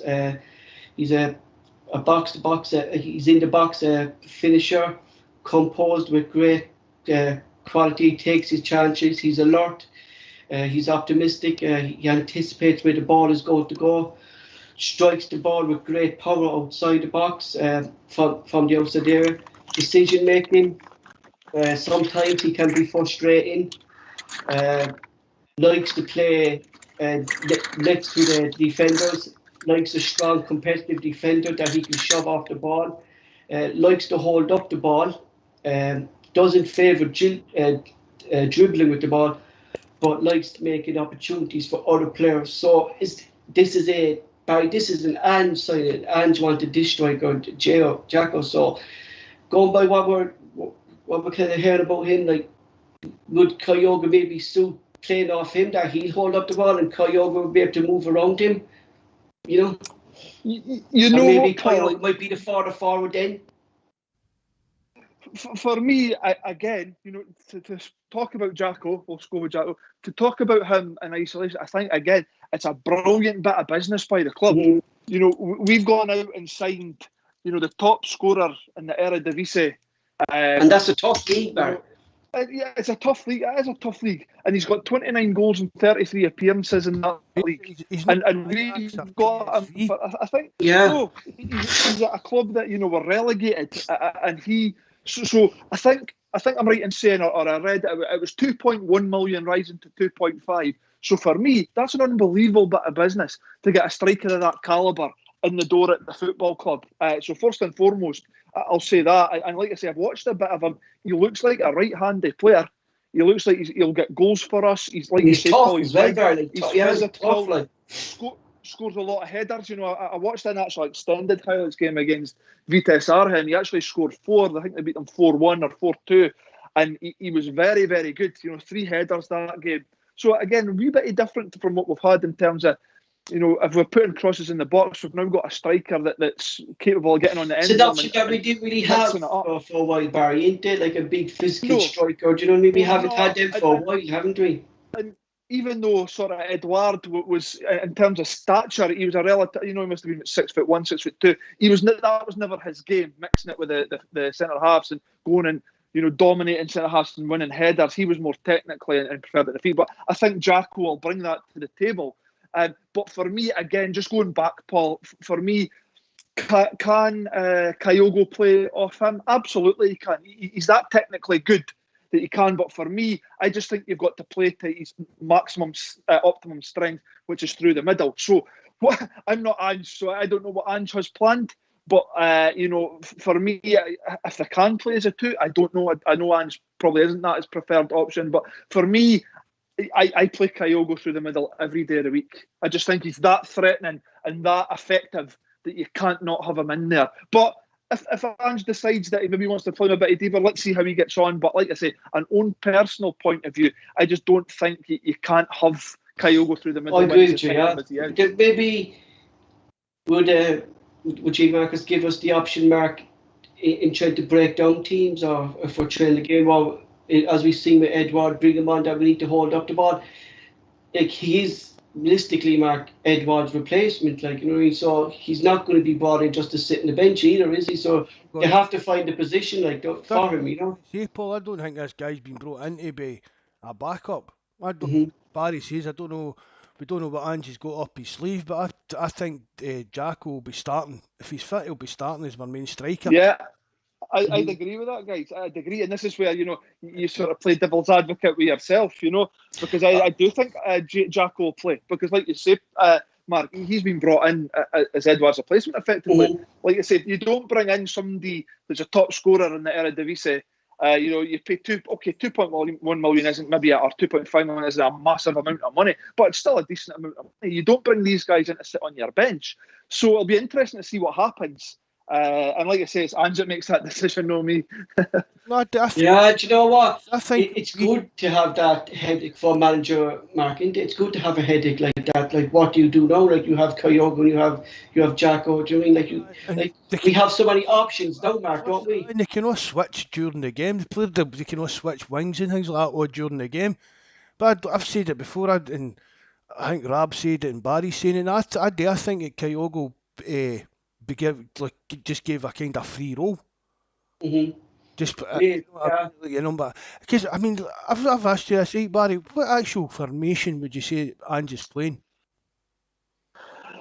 You know what? It's difficult to nail down his formation, isn't it? Because it looks like but going forward, it's like you've got your two centre halves and Callum McGregor, and everybody else is just flying forward. That's what, and you know what? That's genuine part of Ken. When we're playing against your St Mirrens and your Dundees, you've got Welsh and you've got Starfelt sitting there, and you've got Ralston moving into the midfield. You've got Taylor on the other side at the time moving into the midfield. You've got Turnbull and Rogic bombing on. You've got obviously it was Kyogo up front at the time. You had Abada on one wing. Whoever was on the left, it was Forrest, whether it was Christie. It was just an all-out attack. So it was difficult to nail down.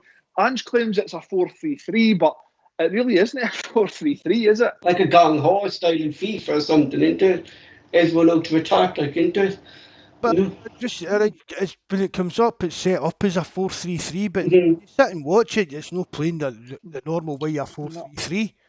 No. And you know what? With inverted fullbacks, these fullbacks coming in, teams really do not know how to deal with it. And for me, it was the first half of the game against Rangers was apparent they didn't know how to deal with that. It just so happens that we had control of that game, but we just didn't attack with the tempo and the pace that we did, because you seen the Roof screaming at somebody to try and press, and then you seen Kent screaming at somebody else. They did not know how to cope with it. These fullbacks coming at the midfield, they didn't know how to defend. And when you hear people like on other podcasts and stuff saying, "How do you defend against that?"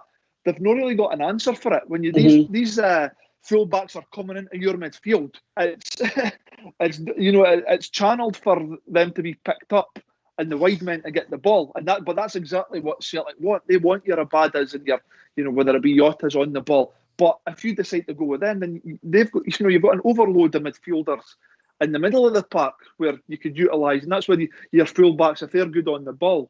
So it's like I say, Mark, it's difficult to put your finger on what the actual formation is, because like I say, in an attacking sense, it's like a sort of 2-1, I'm no good at maths, I can't remember how many that leaves, but 2-1-7, there you go, that's kind of what it's like. But, like I say, this is Ange's style, and we're, benefiting on the back of it, and it's brilliant to watch just now. Mm-hmm. So that's our new sign, Alanis. Told you it was going to be a long one, lads. It took me nearly 4 hours to prepare it, but it only took us an hour and a half to discuss. Barry, has this been a good transfer window, considering the way we thought it was? We knew it was going to be a big one. Are you happy the players we signed, that they're coming into the team, they're making an impact straight away? We're actually making the team stronger. We're not just buying squad players. Well, you know what, Paul? First of all, absolutely delighted. I must admit, I'm absolutely delighted with the transfer window and the players we've brought in. We spoke about, the three of us, and Mikey and JFP and everybody else that were on the podcast. We spoke about this last season, the second half, not long after the podcast had started, what a massive summer rebuild it was going to be. And you know what? Everyone that we all predicted would leave the club has left the club.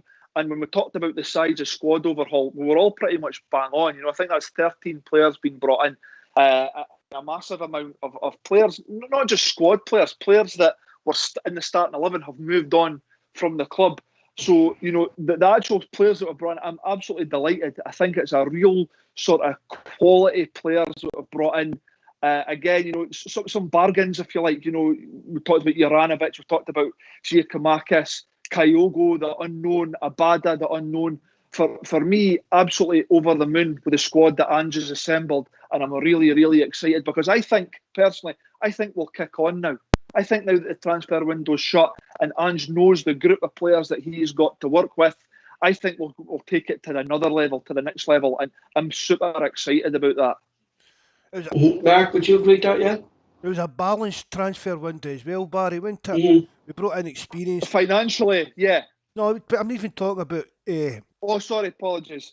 Like, we brought in the experience of McCarthy and Joe Hart. We brought in players like Juranovic, Kyogo, the Jackals that are like, what you'd say, in their prime at that kind of 25, 27.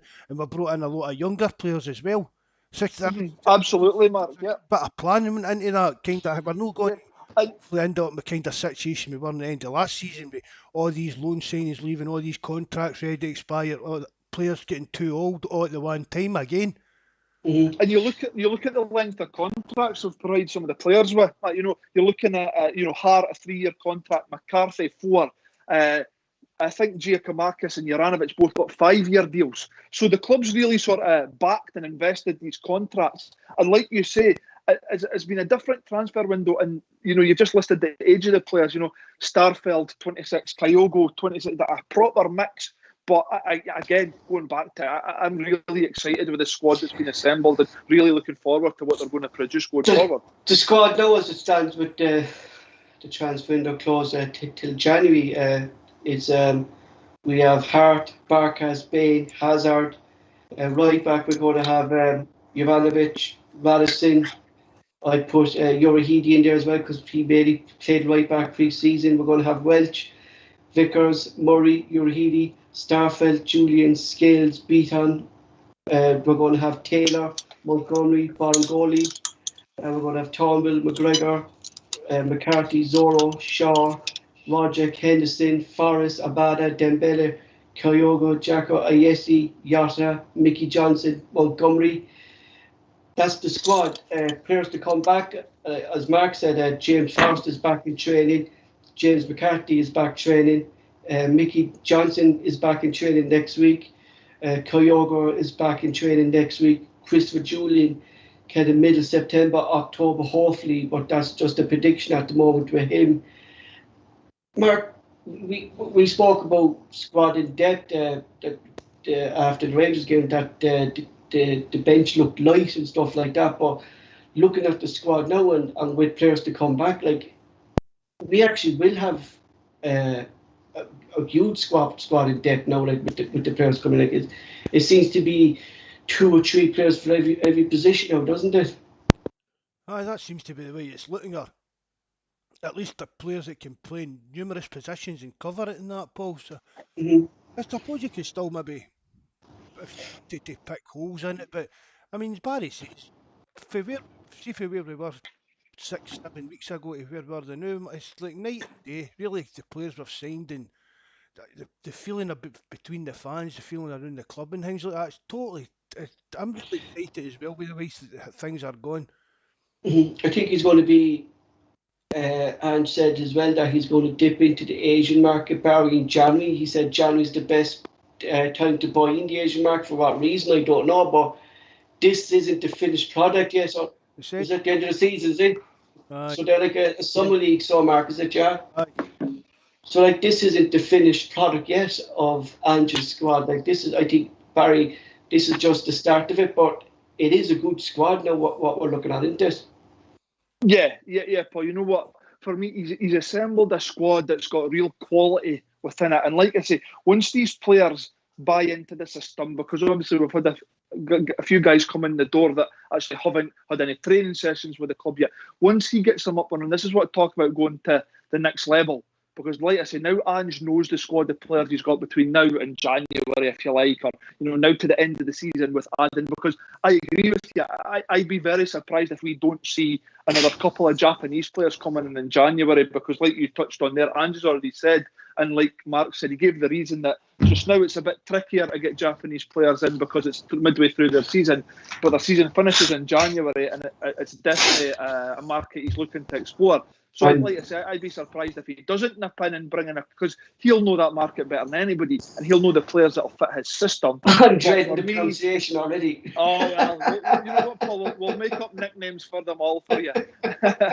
But no, you know what? Like I say, guys, I've said a couple of times now, I'm really excited, really delighted with not just the amount of the quality that's been brought into the squad. Like I say, there's been some bargains in the Juranovic, Giacomakis. That's a real quality for real good prices.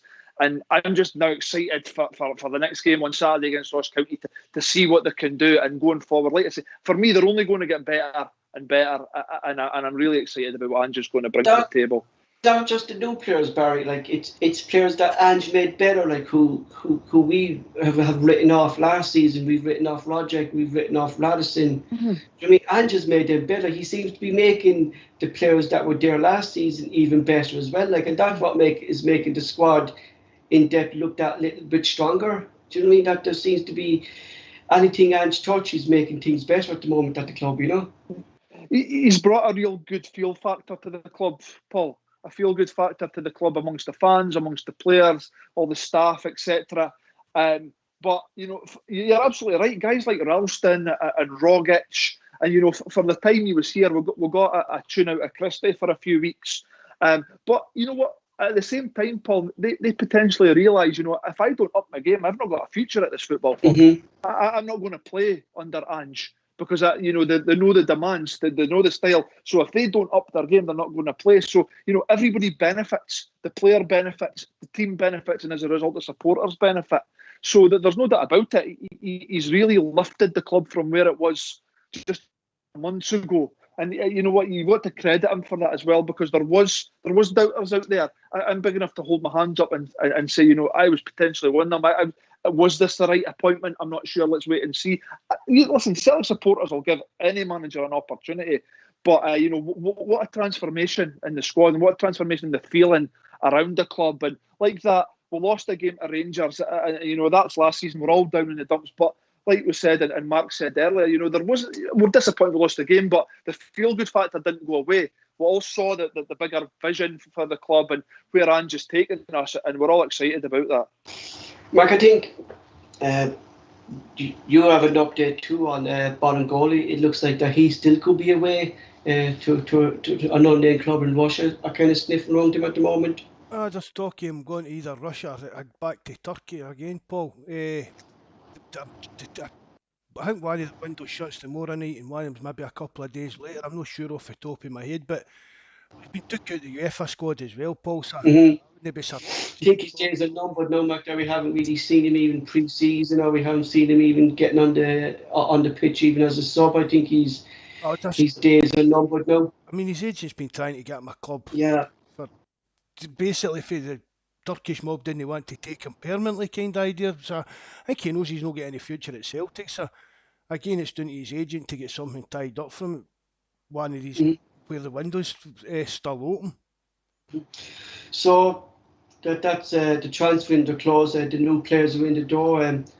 Once things all settled down, the question is that Ange said himself that he's going to be looking at his backroom staff.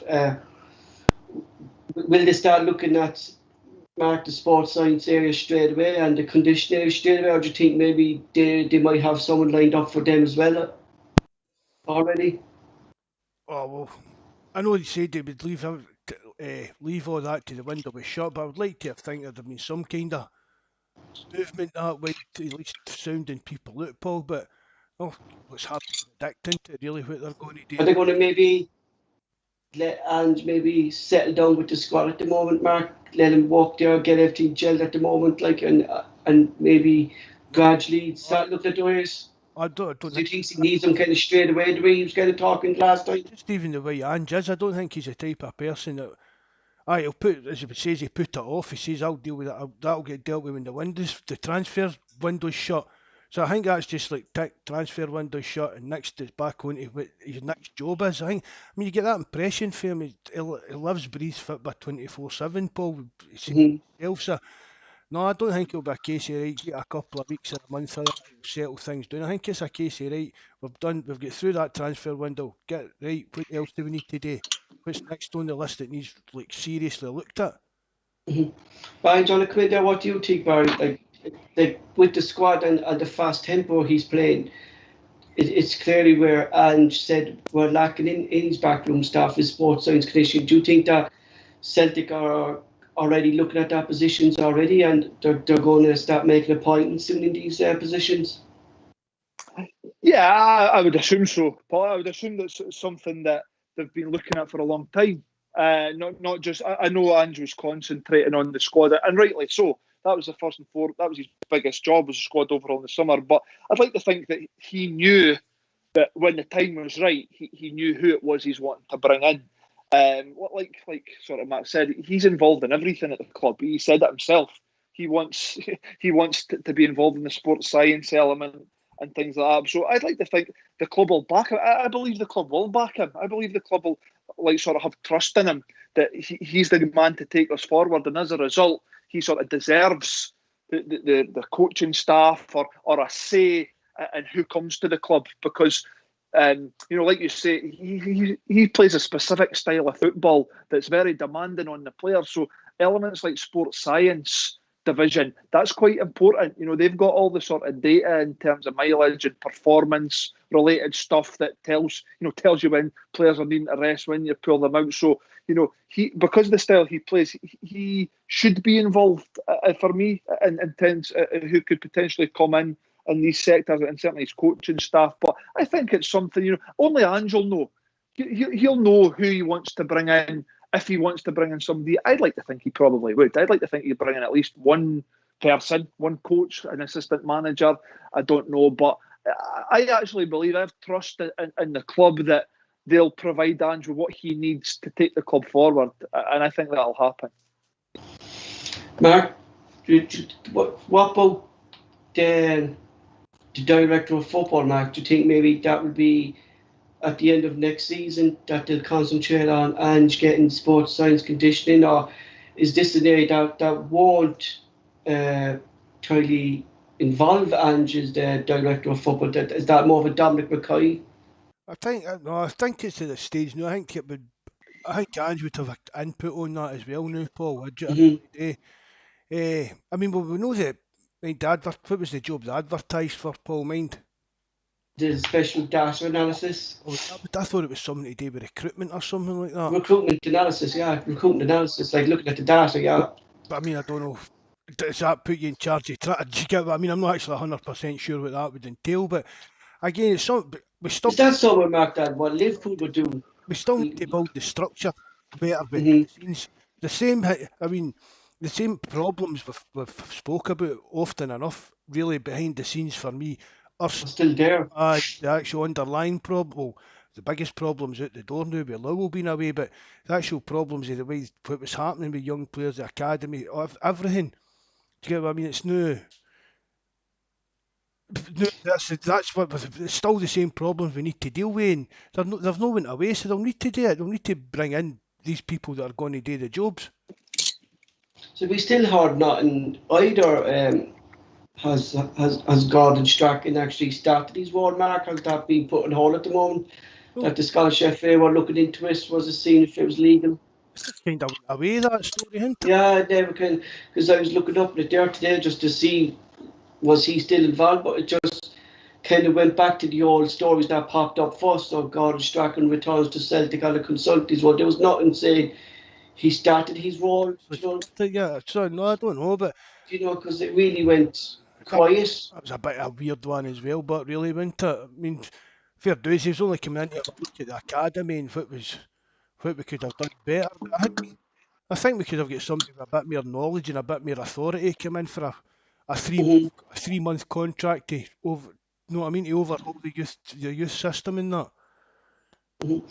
Barry, is there any other position within the backroom staff you think Ange may look at down the line, or do you think it's specifically going to be sports science and conditioner, or do you still think he might bring in one of his own coaching staff to help John Kennedy and Gavin Strachan?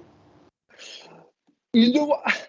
I don't think there'd be any harm in that. I think it all depends on Ange, really, Paul. If he's happy with the setup of, Gavin Strachan and John Kennedy, he might decide just to go with that. If he thinks, no, this is working, I don't really need, to bring in a coach. Or if he thinks, there's actually a person in mind that I think would actually add value to this group and I believe could help me take this forward, then that's what he'll do. But really, only Ange can answer that. He knows what he wants. And, I'm sure, like I say, if he wants an assistant manager or if he wants, a coach or somebody that he believes that works well with him, I'm sure the club will back him and appoint somebody. See, as well as when it comes down to things like that, I was talking to somebody about it the other week. It comes down to, again, job titles. And Mm. see fans bring somebody in and you get some job title and then everybody starts up. Well, why John Kennedy still there? Do you know why? Like Paul Golasorsha, Mark, has three coaches next to him Ah, but at Manchester United. Yeah, that's what I'm going exactly. to say. It's maybe Ange's thought. Well, I don't actually need what we would call like a number two. I could do with just another body. You get what I mean? It's just a part of his team.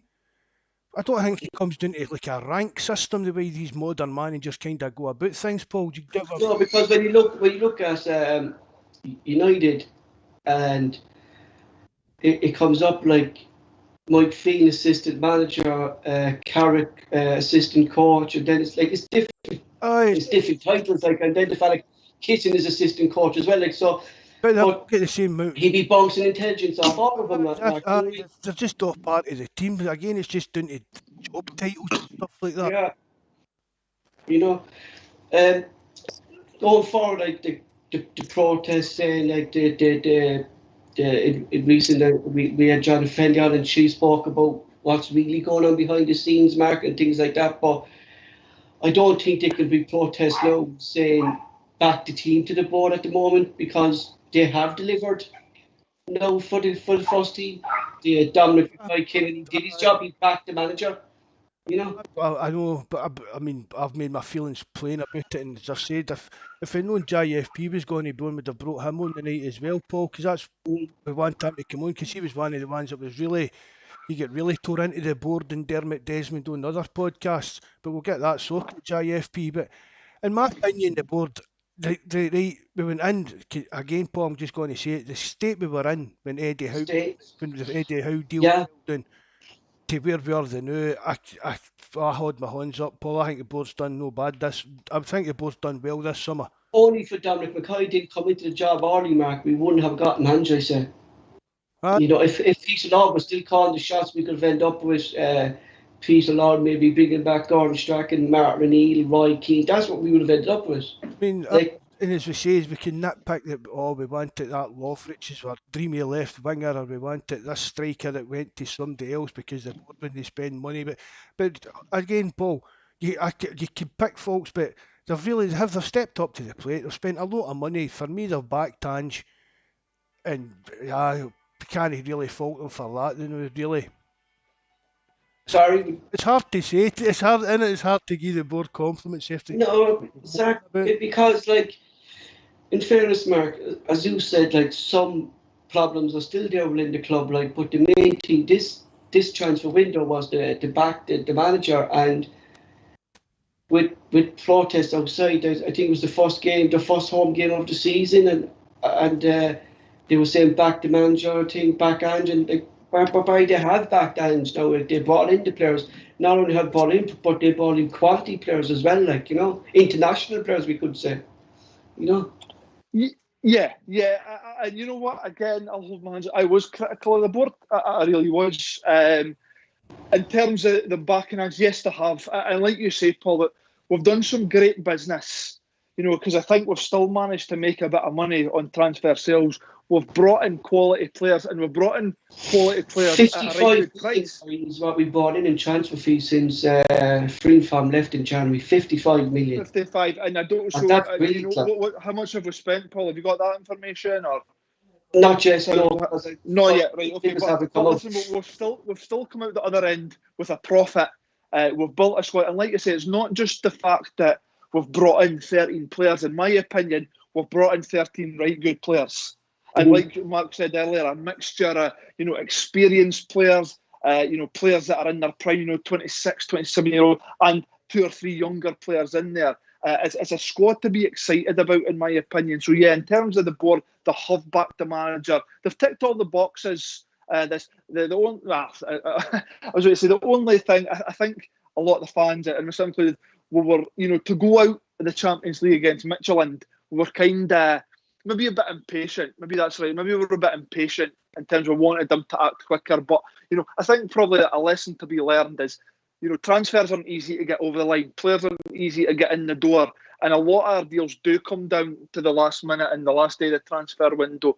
So, I think we're now at the other side of it. I would say, yes, absolutely. The board have backed the manager. We've got a squad to be excited about, and I'm looking forward to see where we're going in the next weeks and months. The best thing about me from this transfer window compared to other transfer windows is that we haven't spent 5 million or 3 million on 5 or 6 loan deals, that we actually signed players and we tied them down to long-term contracts, Mark. So we're not going to be in a situation where 4 or 5 players will go back to their parent clubs next season. Do you know what I mean?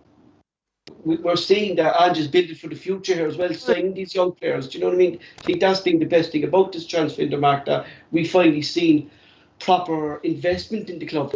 It's proper investment with players with their contracts, and they've got them tied down to long-term deals. Once again, Paul, like the planning, I keep going on about that. The actual planning for.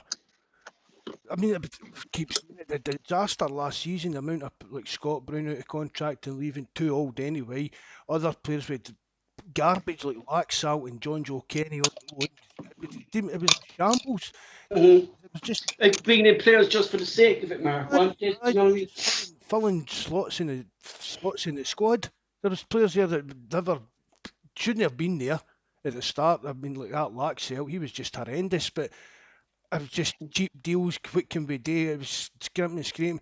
There's been no long-term plan for the last 2 or 3 years under Lowe. For Brendan Rodgers left, really.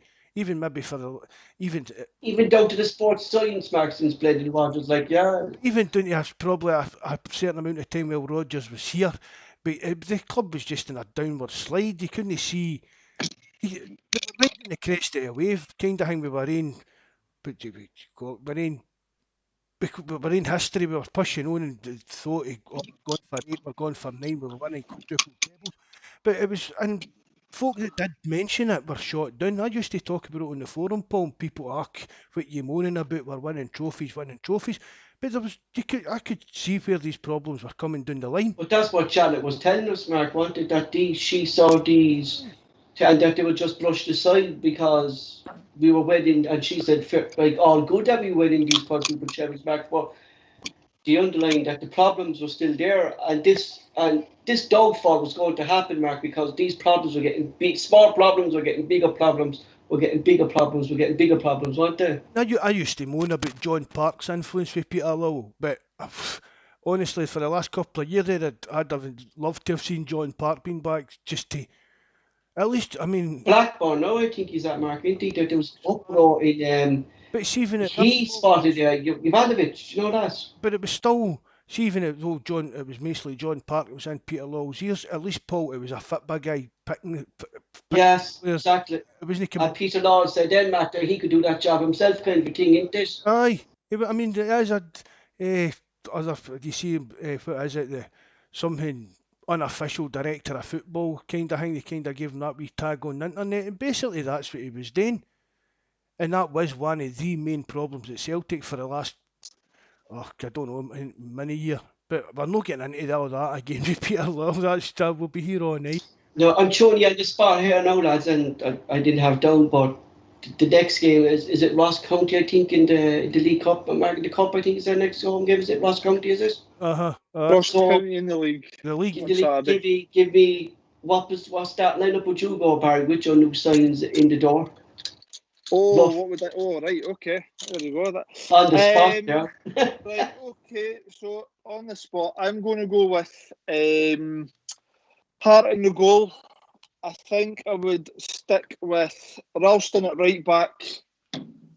I'm going to put Juranovic in at left back. And it's difficult because I don't think Welsh or Starfelt deserve to get dropped, but you're bringing in Cameron Vickers, you're probably bringing him into play.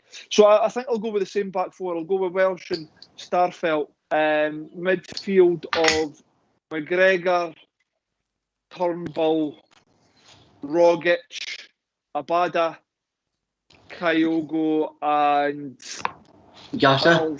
I'll throw Jota in there. Yeah, that's my I don't think that'll be a team. That would be my team. That's what I'll play. Mark? I'd probably go with the same defence as Barry did. Right, what formation are we picking for here? 4-3-3, I suppose. Yeah, just to start. Yeah, to starting up, I suppose. Whatever you want. You know. I'd go with McGregor, McCarthy, and Rogic. And up front, I'd go with. I see. That's what I'm saying there, because I'd like to see. You can't. I'd like to see the big Greek boy getting in, but then you're putting. Aye, so would I. That's the thing. Yeah. And Forrest fit as well. It might be. Does he maybe drop Rogic and put Kyogo into Rogic's position as the number 10 role? You know what I mean? Oh, he could. It's a ha- But like, if I think if Forrest fit, I think Forrest will play just for the reason he's not played, and well, no offence, but it's Ross County. Do you know what I mean? Forrest could maybe start that for the first hour or that. into the I think amazing as lads. well, Mark. Go on, So Barry, go on. I think as well, Mark. You know, I kind of agree with you in terms of McCarthy. We need to start getting him games now. We need to, Yes. for me, get him on at the start. You know, so there's Ross County. I get it. You know, it's a game we'll be on the front foot and we'll be looking to get goals. But we need to start getting McCarthy games. You know, Do you know what's the 15, 20 pity minutes as well, is no use, Barry? What's the pity as well for McCarthy is that because of the rules in the Colts League, and this rule actually still applies to the league games, that you can't have a player over 22 playing in that team. It's a pity because it'd be ideal for McCarthy just to get a few games down in the Colts League, just to get his match fitness up into. It's just a pity that he can't slot down there. Oh no, You know, no chance, Paul. get injured or. Oh, honestly, can you imagine James McCarthy playing against some big? Do you know what I mean? Mhm. Spoke about that junior league taking that, Barry. Imagine somebody. City Civil Strollers and these boys. You know what? These guys sometimes try and make a name for themselves. You know, I was the guy that went and put the boot in and sorted him right out. You know, some of these guys, you know, they're not really interested in mixing it. No, Well, see, like, No. they seem to be handling themselves relatively well. Like, don't they? I think the standout player at the moment down there is Veta, Mark? Is it Veta? And Lawrence seem to be teen, and he actually got called up to the under 17s Irish team for the first time as well. Just looking at the live chat there, Rob Mayer has Hart. He has Hart, Ivanovic, Starfelt, Julian, Scales, McGregor, McCarthy, Tomwood, Yasho, Kyogo, Abida. That's his. Liam Quinn says he has Hart, Radisson, Welch, Vickers, Joseph, McCarthy, Forrest, and Kyogo. There's mixed views to where we start Kyogo. Ain't there? Like, everyone wants to see this new Greek lad. I Where is he? just don't think that's the Jacko's come in here to be starting. Yeah. It really comes down to where Kyogo's going to play in the team. Or you know what, does Ange go against what he kind of and say, well, you know what, I want both of them up there. You know, does he? But listen to this now, right? Listen to this, right? I put this way, right? Ange said he made the mistake in playing Kyogo up the left. Now, was that due to the fact that Edward wasn't creating the space that Kyogo was making through the middle, right? And that there was a lack of movement from Edward, and that's why we were slow. Maybe the Greek guy would actually move around a bit more than Ange, and that Kyogo would be able to come in off him. You know, maybe that's what Ange was trying to say. I know what you're saying, Paul, but I think for me as well, it was kind of a double thing, because I just don't think Kyogo out on the wing, he's not the type of guy that maybe like Abada is on the opposite wing, that he'll get the ball and he'll run at the fullback. I don't think that's his game. I think he likes facing the goal, don't he, Barry? Well, you know what? He's technically very, very good. Yes. And that's how, you know, like Mark said before, could he play the 10? There's no doubt in my mind he can't. He's got the technical ability to play the 10. But like I say, my own individual view is he's that good going through the middle that for me, you can't no play him there. But like that, like Mark, you know, to play devil's advocate, I want to see Jacko up there as well. You know, he's a 29 goal a season striker. You know, you don't want to see him sitting on your bench. So I don't know. For me, in an ideal world, I'd probably try and get them both through there. But then, like I say, that's for Ange to decide. It's a headache, but it's a nice headache, Mark, to have for a man. You're saying there, Paul. You know, all the different teams that the guys are coming up with on the live chat. it's great because we've have all these different options and people's different views. So, we didn't have that. You put probably we would have had 60-70% of people that all like 6 weeks ago agreeing on the same team, our best team. Now we've got options up there, so it can only be a good thing. A Glasgow Green says Hart, Radisson, Welch, Vickers, Ivanovic, Forrest, McGregor, McCarthy, Yasro, Kyogo, and the Greek guy. I think it's amazing, like how this time last year we had him written off, and the two of you had him in your start lineup is Tom Roderick, like himself and Radisson. And we're not going to go towards detail because he spoke about that, but they're like two new signs that came into the club. And fitness levels, Roderick looks more slimmer. Radisson has been a bit of fresh air since he got. I can't see why Radisson could be dropped. There's no reason for him to be dropped at the moment. I think that position, Barry, is his to lose at the moment. Without a doubt for me, but and I said it, I think the last podcast I was on, he's done that well, and since then, we've played against Rangers, and again I thought he was one of the standout performers from a Celtic point of view. Ralston, he's really stepped up to the plate, and like Mark said previously, we've got to give the guy credit because each time, man, myself included, would all written him off. Would say, that this kid's not good enough to be at the football club. He's not good enough to play for Celtic. We need better. Well, he's like Mark said, he's rammed those words down our throat, and I'm absolutely delighted. And he's proved it too in Europe as well, not just in the Scottish League, but he's done great jobs in Europe qualifiers as well, Mark, hasn't he, Radisson? Spot on, Barry. Honestly, I'm delighted that I'm divorced down my throat.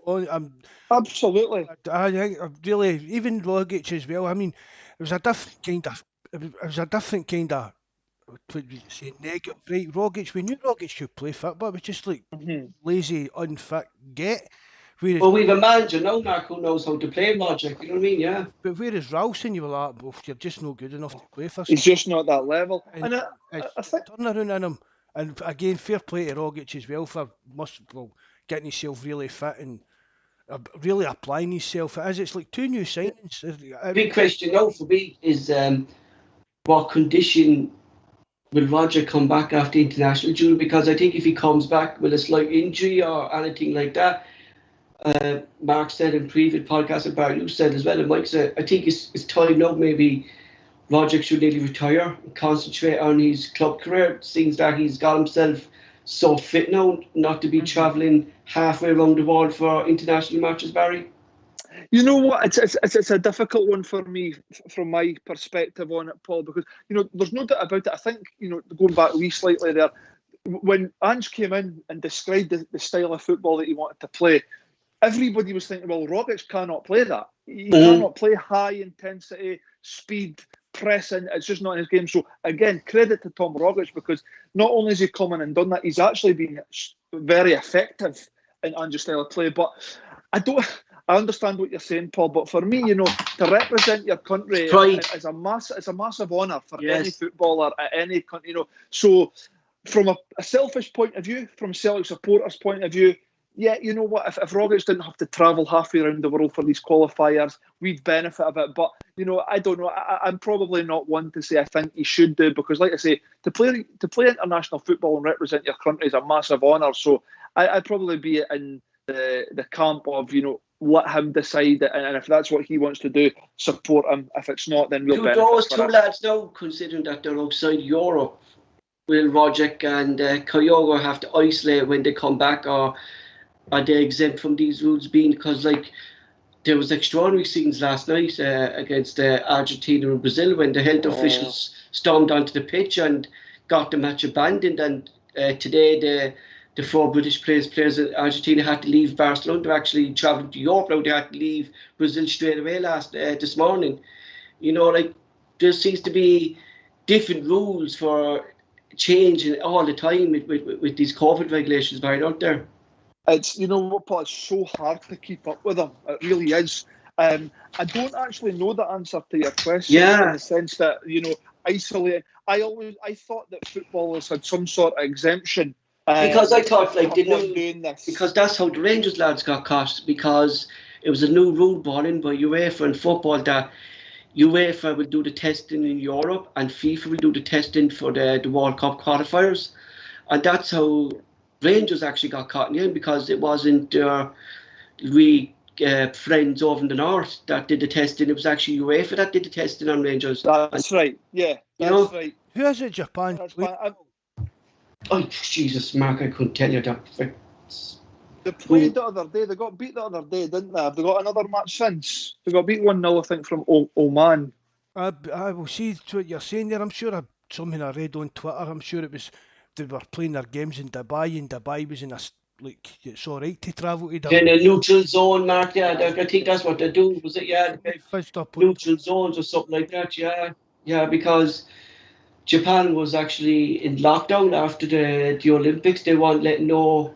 I know the Paralympics went down, but after that they weren't going to play no elite sports in the country. So you're right, Japan played their matches in Dubai. So like there seems to be neutral kind of venues kind of going on to facilitate the COVID pandemic, but it's a strange one. Like you don't want none of our players either, Mark, to come back with COVID either. Do you know what I mean? Paul, yeah, it's the same here. Shooting up out here, know what I mean? People kind of, I don't know, man. People just kind of don't seem to be bothered backside a lot anymore. Like it's frightening. Like and opposition players or no opposition players, you don't want no one to be affected by COVID, Mark. Do you know what I mean? And I wouldn't tolerate anyone dissing anyone for getting COVID. I wouldn't accept that. But like it's a worry considering when we went away to Dubai, the amount of players that had to isolate. I just don't want the same thing happen again where a lot of players were like,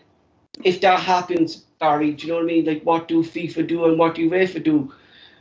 Do they try to halt these international games for the time being, or they really can't do that either? So they can't. Football has to go on.